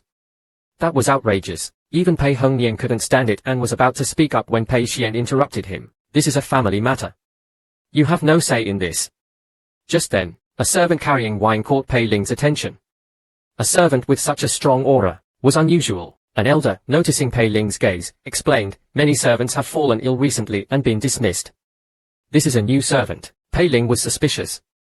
A few more servants entered, each with an unusually strong aura. Even he couldn't see through their disguises. Just then, Yu Shuizhao whispered, Master, your family is so weak. Only 10 foundation establishment cultivators. Hearing this, Pei Ling gripped his saber, his blood-slaughter chi surging. Pei Xian and the others noticed his change in demeanor. An elder stood up abruptly. Pei Ling, the family raised you. Do you intend to attack us? The next moment, a beam of light shot out from a servant, piercing the elder's chest. The attack was so swift that no one saw Pei Ling move. Pei Ling severed the beam of light with his saber, the force of the attack shattering the table and sending Pei Xian and the others flying. This sudden turn of events caught the Pei family off guard. They didn't understand what had happened. The servant who attacked revealed a sinister smile. Impressive saber skills, Champion Pei Ling. However, we've been waiting for you. You're famous in the demonic spirit sect, but you can't escape our heavenly net. Hand over the Heavenly Dao Foundation establishment method, and we'll spare your life. A man returned home to visit his family only to be targeted by multiple factions. Surrounded by 10 foundation establishment cultivators, Pei Ling knew he had no chance. There might even be more enemies hidden in the shadows. Even Jiao Enai, who was supposed to protect him, hadn't appeared. They were clearly prepared. A foundation establishment cultivator attacked Pei Ling. Pei Ling didn't dodge. Just as he was about to be killed, Tonghua intercepted the attack, colliding with the enemy's attack. The foundation establishment cultivators were shocked. Such powerful illusions. Has only at the early foundation establishment stage. How can he be so strong? Just then, 2 more cultivators broke the formations on the cages, and saw the motionless Huangquan wood and the foundation establishment beast. Yang Yu was about to take the Huangquan wood, but he suddenly felt uneasy. Although everything seems normal, activate the formation and retreat. Chun Yekang attacked the foundation establishment beast with a long-range spell. Jin Sumian, Yang Yuming, and Baisha attacked the 2 heavenly-born sect disciples. 2 explosions rocked the room. Yang Yu and Chun Yekang realized it was an illusion. Before they could react, they were engulfed in darkness. Jin Sumian and the others, seeing the heavenly-born sect disciples motionless, attacked. Meanwhile, Pei Ling and Do Wan were engaged in close combat. Pei Ling's saber chi rained down. Do Wan closed his eyes, and his body split into 2. The saber chi passed between them, leaving a deep gash. Both halves of Do Wan's body were injured. He can unleash such power with every strike. How can he be so strong at only the early foundation establishment stage? Do Wan quickly cast 2 different spells. Pei Ling was trapped by his own shadow, and Do Wan's other half attacked him with a red light. Pei Ling broke free from his shadow's grip, and unleashed hundreds of saber strikes, shattering the red light. Do Wan was unharmed. Meanwhile, Yang Yu and Chun Yikang broke free from the illusion, but they couldn't find their companions. They only saw a demonic spirit sect disciple. As they were about to attack, they found themselves fighting each other. Yang Yu and Chun Yikang, realizing something was wrong, stopped fighting. A scream echoed. Do Wan couldn't withstand Pei Ling's hundreds of saber strikes, and was severely injured. Pei Ling was about to interrogate him when Do Wan said calmly, "I need more trials." He then turned into a burning tree and vanished. Just as Pei Ling was stunned, a blood-red sword shot out from Do Wan's remains, aiming for Pei Ling. A sense of unprecedented danger washed over him. Pei Ling instinctively dodged, but the sword grazed his arm, sending him flying. Jin Sumian and the others sensed the danger and quickly retreated. Yu Xuezhao was the fastest. As Yu Xuezhao ran, the heavenly-born sect disciples tried to trap him with illusions, but a familiar aura suddenly erupted. Even though Wan, the strongest, was forced to use his soul-devouring technique, the two heavenly-born sect disciples immediately fled in opposite directions. However, Pei Ling wouldn't let them go. He unleashed a powerful sword chi, targeting Chun Yikang. Chun Yikang, unable to dodge, also used the soul-devouring technique. However, Pei Ling's sword chi was faster, slicing Chun Yikang in half. Pei Ling then turned to pursue Yang Yu. Never underestimate experienced opponents. You might miss out on valuable opportunities. Despite Yang Yu's seductive advances, Pei Ling remained unmoved. He interrogated her and then killed her. The storage pouches of the three yielded a bountiful harvest. Pei Ling found thousands of mid-grade spirit stones and numerous cultivation treasures. Robbing others is indeed the fastest way to get rich. He also found several erotic items in Yang Yu's storage pouch. These would be interesting to use on Li Xianzi, he thought, but my priority is to avoid Hua Zhaojin, the eldest disciple of the heavenly-born sect Spring Pool Peak. There were several routes to the Wuxia estate, but only 3 were suitable for Foundation establishment cultivators. Pei Ling chose the shortest route. However, after traveling for a while, Jin Sumian noticed a disturbance in the tracking formation they had left behind. Pei Ling went to investigate, and found 4 heavenly-born sect disciples hiding. He killed them without hesitation. Hua Zhaojin, having received the news, must have set a trap ahead. Pei Ling ordered the group to return to Henglu City and take a detour. As expected, Hua Zhaojin, waiting in ambush, realized the Wuxia convoy hadn't arrived. He smiled.